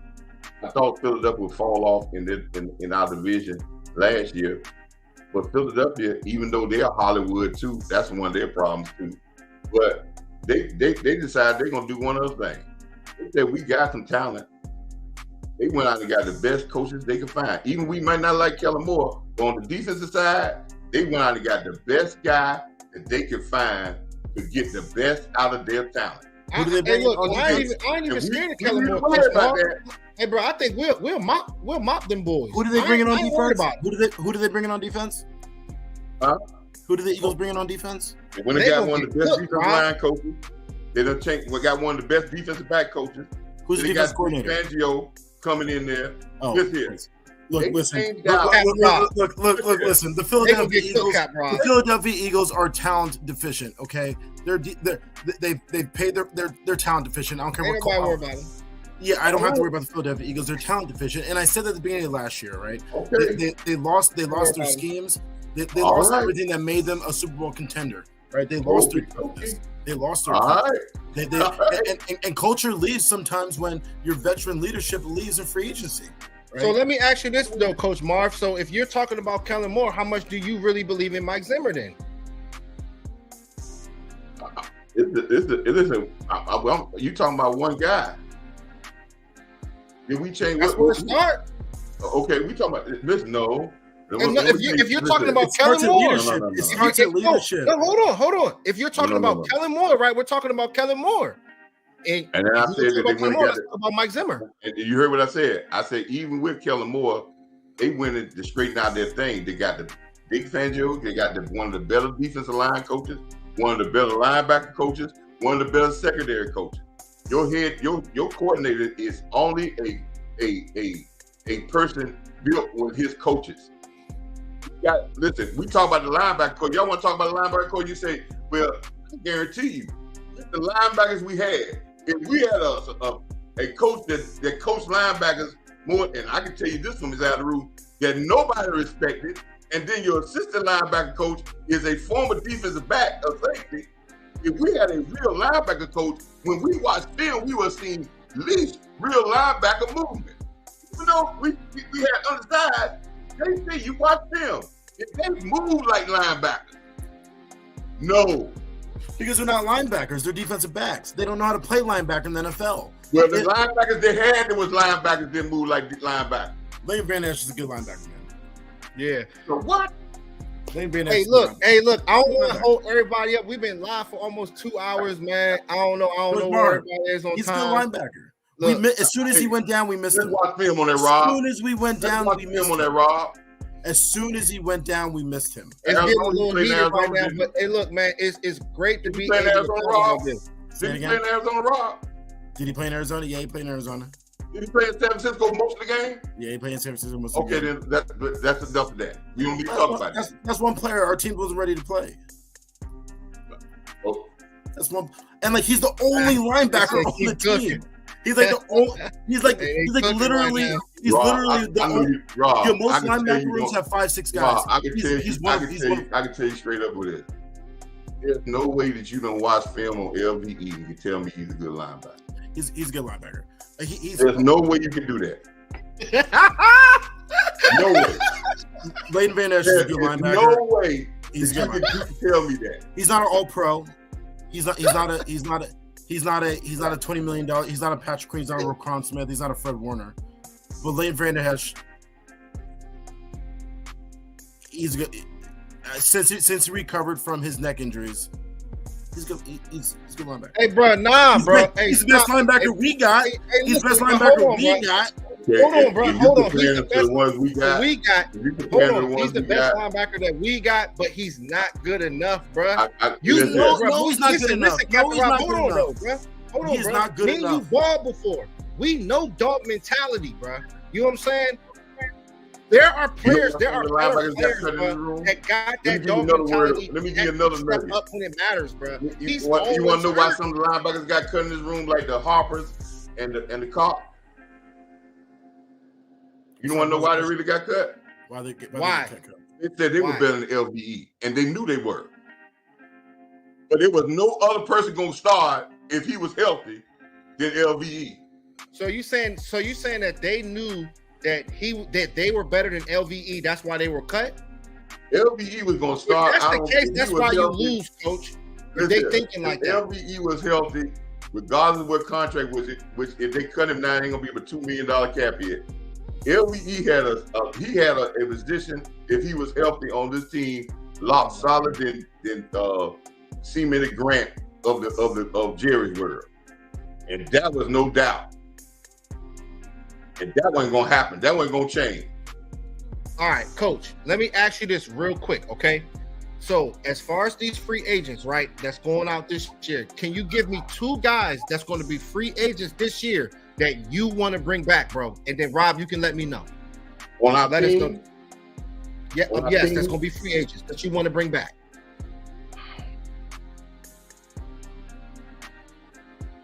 I would love to bring Hankins back. I would love to find a way that we could bring Tony Pollard and then add another running back. Man, shit. I'm with the damn Tony Pollard, man. Shit, I'm ready to move on from that. Well, I mean, JC, I'm just proud of you. Watch film, JC. Watch the film. I know. But how much money is this guy going to be? How much is he going to be demanding, though? Probably one of the best blocking running backs in the NFL this year. How much money would you pay Tony Pollard, coach? Yeah, that's what it comes down to. I mean, you're not gonna pay Tony no $10 million. Tony ain't gonna get no $10 million. How much would you pay him, coach? I would give him a 4-year contract. Nah, his age. I would give him a 3-year contract at about $15 million, guaranteed. So basically $5 million a year. Yeah, but you can guarantee in 10. See, we look at the $5 million a year, but when you guarantee 10, sure, it's really gonna be a cap hit about 2.5. And you probably can get off of them after the 10. And the APR really doesn't mean anything. Just take what the guaranteed money by the years, and then you'll find out what the real APR is. So you would go into the 2024 season with Tony Pollard as your starting running back? I'm going into a dual running back system, as they've always done. But who's Okay, your so second? how do you feel? Okay, Coach Who's your Marv, second running back? Yeah. Rico Dowdle? Or a rookie, or another vet? You're gonna bring a vet in, and Rico, you're gonna keep Rico because he's gonna be dirt cheap. Who's the vet? You have to go out and get a vet, and you probably could draft a running back. Yeah. Would you bring a Derrick Henry? Would you bring a Derrick Henry? Talking all this about, man, we need a quality run game. That ain't gonna happen with Mike McCarthy. So what's your thoughts on Derrick Henry? What's your thoughts on Derrick Henry and Saquon Barkley? What's your thoughts on Derrick Henry and Saquon Barkley? I would say this: Derrick Henry would have probably had the same stats as Tony Pollard this year, probably worse. But Tony Pollard would have been better. I'm saying if Derrick Henry was in Dallas and Tony Pollard wasn't here, I had Derrick Henry on my fantasy team all year because I was locked into having him. And his year was horrible. He had 2 games where he had big games. If he didn't have those 2 good games, he would have had well under 1,000 yards this year. But Derrick Henry played in a terrible. Hold on, one more question. Hold on. Hey, look, hold on, Captain Rob, because Captain Rob, we're dissecting this right now because I'm just, Coach Marv ain't been on in a while, and I'm trying to pick his brain right now because if he talk about this run game, real quick, I want to throw this in there, and I got you, Rob. But how do you feel about Tyler Biadasz then at that center position? Well, I'm just trying to see where your head is at right now. How do you feel about Tyler Biadasz? Tyler Biadasz is just average. He's average when he's healthy. He's a C+. When he gets nicked up, which he does, he turns into a C- type of guy. Agreed. They could do better at center. I believe they're going to draft another center. I believe that there might be a place for Bass because I think he's been working at center. So I think the Cowboys had a plan about them letting Biadasz go if he's asking for too much. But you're not going to bring him back whatever he brings back. If you bring him back with a free agent contract, if you give him a low contract, you're really saying that you're bringing him back to start. So if he balks on anything, they won't bring him back. And he probably won't be back, and they'll move on from him. And I think we could be prepared to move on from him. The rest of the line, we were talking about drafting line. Our young linemen are good. They didn't play a lot because they had guys in front of them. So I think they did a great job of building the offensive line room. And I think sometimes we're looking at an offense. There's no way in the world an offense can be number 1 in the league and have a bad offensive line. We had 3 All-Pros on our offensive line. Our offensive line was great. Yeah, it's not bad. I mean, is it efficient? There's nothing on our team that's really bad if you look at the stats rise and our ranking. The problem that comes in again is when it gets tough, how diligent are we to get it done? And I think we did a good job and when I look at running game, JC, I want you to and Rob, think about this. There's one talented stat in the Cowboys running game that nobody's looking at when they want to talk about PFF stats and all that. Tony Pollard ranked in the top 10 yards after contact. But Tony Pollard ranked in the bottom 3 in the league in yards before contact. That means he's getting touched before he gets to the line of scrimmage more than any other running back in the NFL. How are you going to be productive if you can't get 1 yard to the line of scrimmage on a lot of carries? Well, that's because our running scheme sucks. Whoever you bring in here, you can bring Emmitt Smith in here. If he is getting contacted last in the league before, if he's last in the league before contact before yards, he's gonna struggle. See, but this is the thing, though, man. I just feel as though that the running back position, if you can bring in a guy in a free agency, if you can be able to draft a guy, just like I was talking about the guys in the draft, there's going to be so much talent that we're going to be breaking down, Coach Marv. So hopefully, you know what I'm saying, you be doing your homework. They're not going to run the ball. They're going to run. I think that this offense is going to run 2 running backs. They're going to run the lead back will get the ball about 15 times a game. That's how they've been running for the last 2 years, 15 times. The other running back going to get the ball 10 times. That's how it goes. When our running games look inefficient, you got to understand that Rico Dowdle was out, I think, or one game and banged up two other games. So when he was out, the run game had Tony Pollard running 18 times, and the second running back didn't get the ball number 1 or 2 times. That takes away from your running game. So again, I think we're chasing the tail because we did that last year. If we would have ran it back last year with the running backs we had, we wouldn't be talking this. But no, we did. Oh no, we need to get rid of them, right?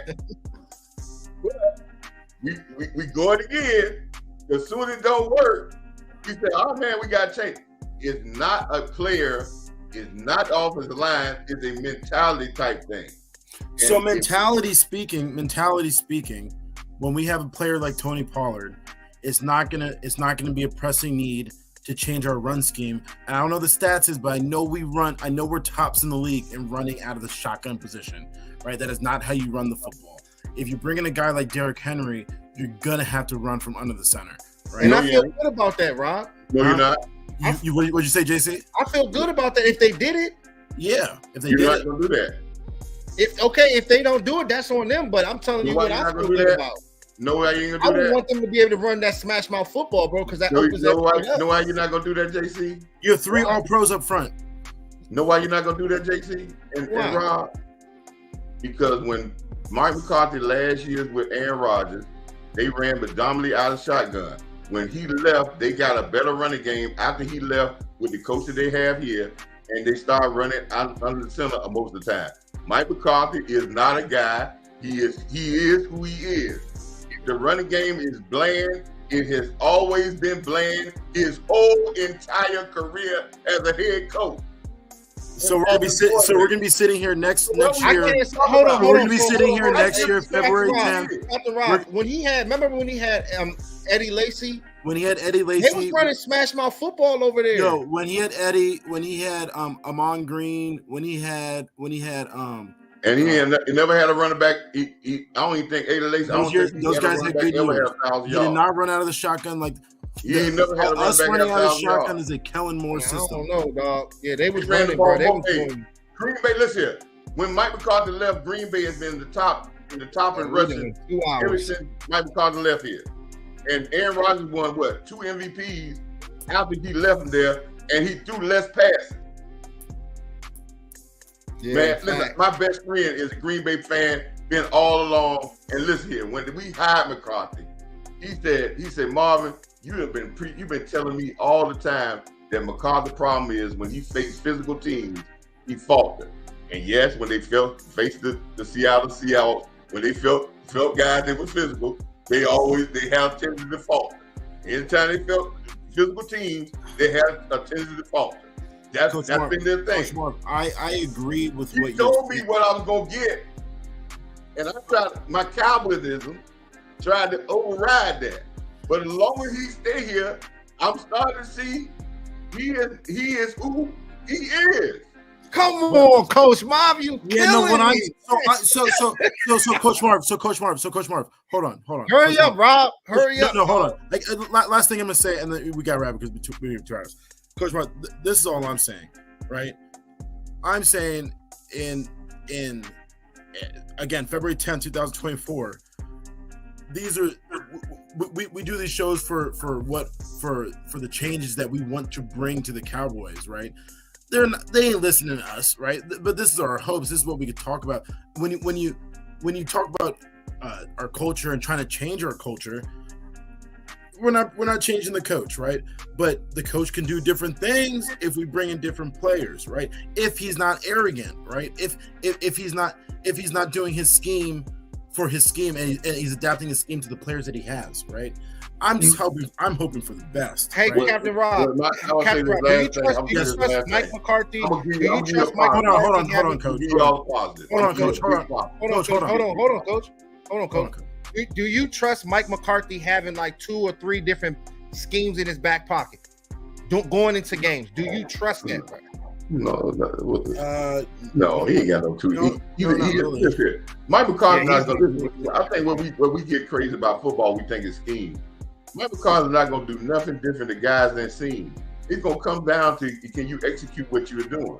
He's not going to come and trick nobody. He might trick somebody on one play. You know the fastest adapting organism in the whole world is? an NFL defense. It can adapt faster than you think. Now, but I'm gonna give the saving grace with here. Exactly. If this is where we're gonna win this year. Thank you, Mr. O'Shea. That's why. Thank you, Mr. O'Shea. Thank you, Mr. O'Shea. We're gonna have Zimmer gonna have to take this defense, which he don't need but a couple of pieces. He's got a good, solid base. Linebacker, but he got a good, solid base. If he builds the mentality and it gets to a point where there's no excuses and he runs this defense the way he's gonna run, I believe the offense will be efficient enough to win a Super Bowl. But if this team is not defensive led, like the two teams in the Super Bowl, they're defensive led, right? Okay. If this team is not defensive led, right, and we think we're gonna do it by offensive led team, we're gonna fall short. If we're defensive led, we got a chance. If we got the mentality to win we go deep in the playoffs and win a Super Bowl. But if our defense is falling behind and we think that our quarterback gonna be miraculous in our running game, we gonna do it and we gonna go in the playoffs and win games 35, 34 and shoot out, and that's how we gotta win games, because that's exciting. We will not listen. If our defense is not even good this year, we're gonna look at a team that's going to implode.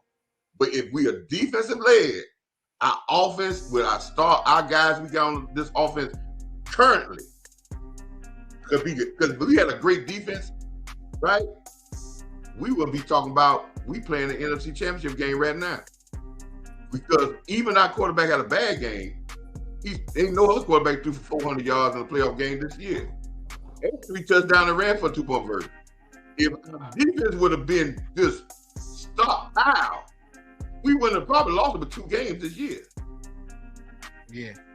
So if our defense is led, I think we need to pour into our defense and pour in for them to play and Micah Parsons to play MVP ball, because this talk about he's MVP or only 14 sacks and 6 to 8 tackles, when I got other guys like the guy out of the Raiders that got 92 tackles and 17 sacks and played 97% of the snaps, where our guy, who's supposed to be the Lion, he only plays 80% of the snaps, defensive snaps.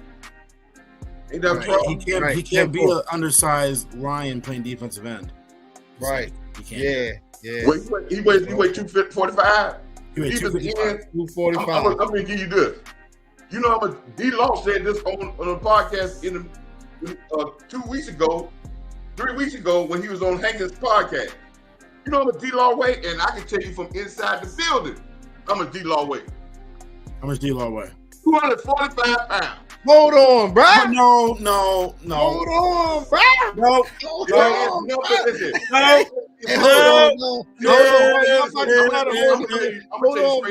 There's only 2 guys on our defensive line. Hey, I gotta pee, bro. Listen to me. There's only 2 guys on our defensive line that's over 260 pounds.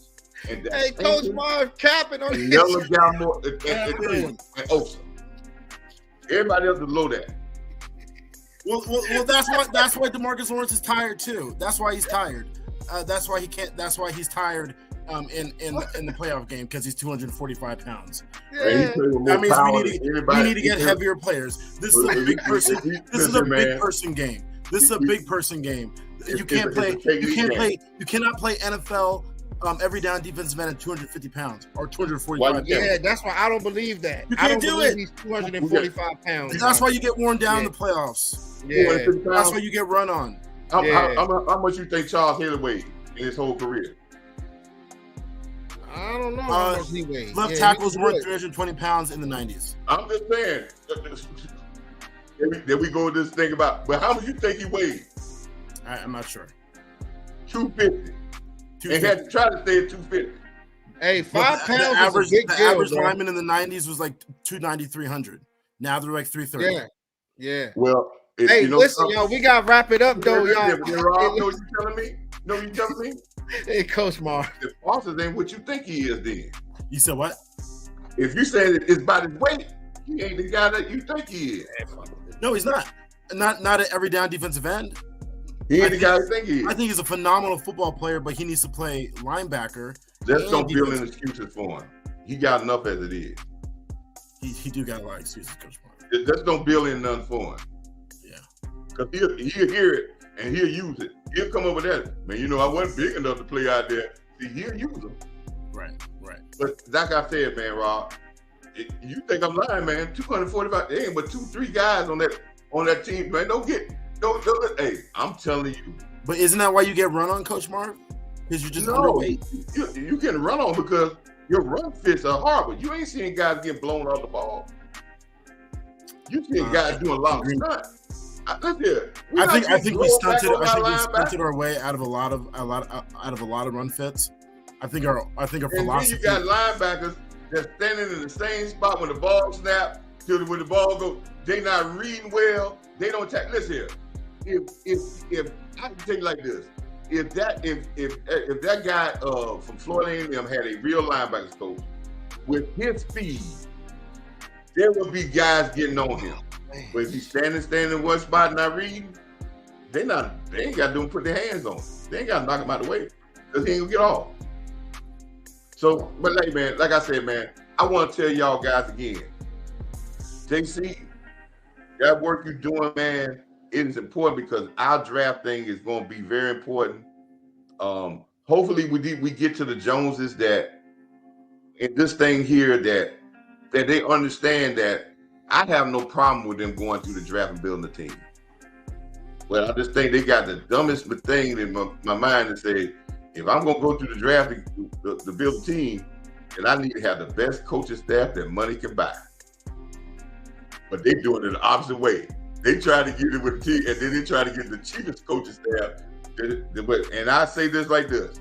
I had a guy that worked in a restaurant, and he said, man, he had a restaurant. He said, man, he had the quality meat. He bought all the quality steaks and everything. He said, but things wasn't tasting right. And then he went out and got him a better cook, one of the better cooks. And the better cook told him, say, man, you ain't got to get the quality meat. Get one step below that. And I'll make it taste like it's quality. And he said that was the best thing he ever done. Because he saved on the meat. He just paid the cook big time. Yeah, I feel you. Can we do that? It'll save you money, Jerry. You'll get more out your players, and you wouldn't have to worry about guys, because you could be able to change the back half in the roster with good players. But Jerry doesn't want that. Jerry doesn't want that. Jerry wants to be the cook in the kitchen, right? Instead of hiring the good cooks. See, but that's the problem, though, Rob. If you're gonna be the cook in the kitchen, you just gonna keep getting to where you want to. So if we don't have the best cooks in the kitchen, that means we better go get the best meat. Until we get the best cooks. You're not gonna get coaches, and you ain't gonna get coaches to be here. Listen, man, when you have like Joe Witt said his all-time favorite job was the Cowboys. You know why Joe Witt probably went to the Commanders? And this is going to shock you, JC. You say you go and you see all that glitz and glam. You know why he went to Commanders? The Commanders pay more for a defensive coordinator than the Cowboys. Hey, because all money. I mean, hey, I can't even argue that. Can you even fathom that? What you seen in Dallas? Can you fathom that anybody pays their coaches can outbid the cost of paying for a coach for what you have seen when you went to Dallas? Yeah, that's what I'm saying. And it's crazy. It ain't really much at Washington neither. I'm in this area. It ain't no glitz and glamour there. But they can pay more. They can pay more though. Yeah. Than the richest organization. And let's hear, they got our fans. Our fans don't even question that. Yeah. Somebody needs to stand up on that podium and say, "But Jerry, this is the richest organization in the land. Why do we pay our coaches the less money? Why there's no salary cap on coaches? Why we don't have the best that money can buy?" Because it's the Dallas Cowboys. And we know what he gonna say?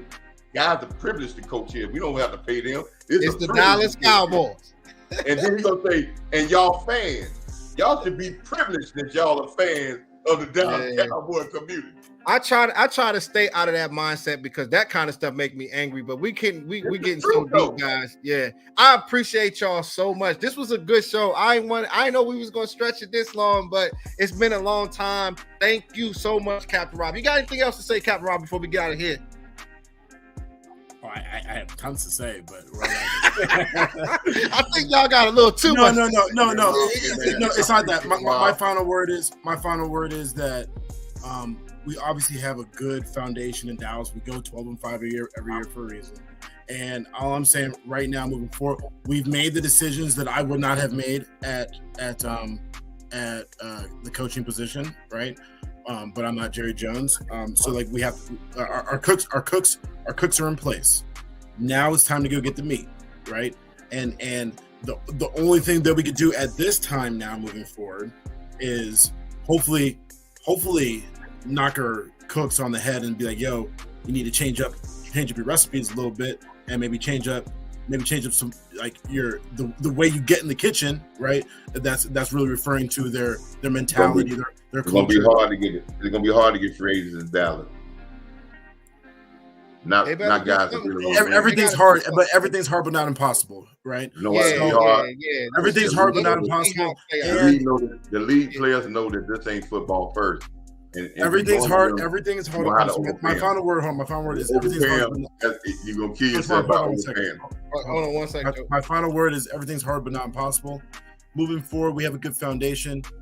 There are things that we could do to get better, and work on our culture, work on our toughness, right? Bringing in tougher players, whatever, right? So on the eve of the Super Bowl, I say, first of all, good luck Patrick Mahomes, because I hate the 49ers, and let's go Patrick Mahomes. I like to see greatness at its finest. I got them beating them boys, Rob. Yeah, me too. But moving forward, yo, this offseason is going to be full of a lot. And Coach Mark, I can't wait to get into it. Break it down real quick for Rob. Break it down for Rob. Hey, Coach Mark, love the competition. Drama. Iron sharpens iron, baby. Iron sharpens iron. We're gonna be full of drama. We're gonna be the Kardashians of the offseason. Yeah, we're gonna have a lot of drama. A lot of drama. The more we have, the more we're gonna have, more our chances of winning is gonna go down. Yeah, no doubt.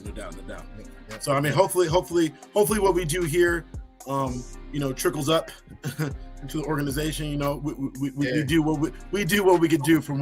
Hey, Rob. The stuff that they see on YouTube, it ain't far away from them. The creativity, the things that we do is different than what they do. So I'm sure they see it, Rob. Somebody gonna fall into the things that we do. All the content creators. Shout out to all y'all, man. Everybody that's out there, man. Much love to y'all, man. Yeah. Much love, man. Salute everyone. Cowboy Nation. All right, y'all. Hey, look, we'll talk to y'all soon. We'll be back for another video. This was great, guys. I'll talk to y'all soon. All right. All right, y'all. Gone. This was good, dog.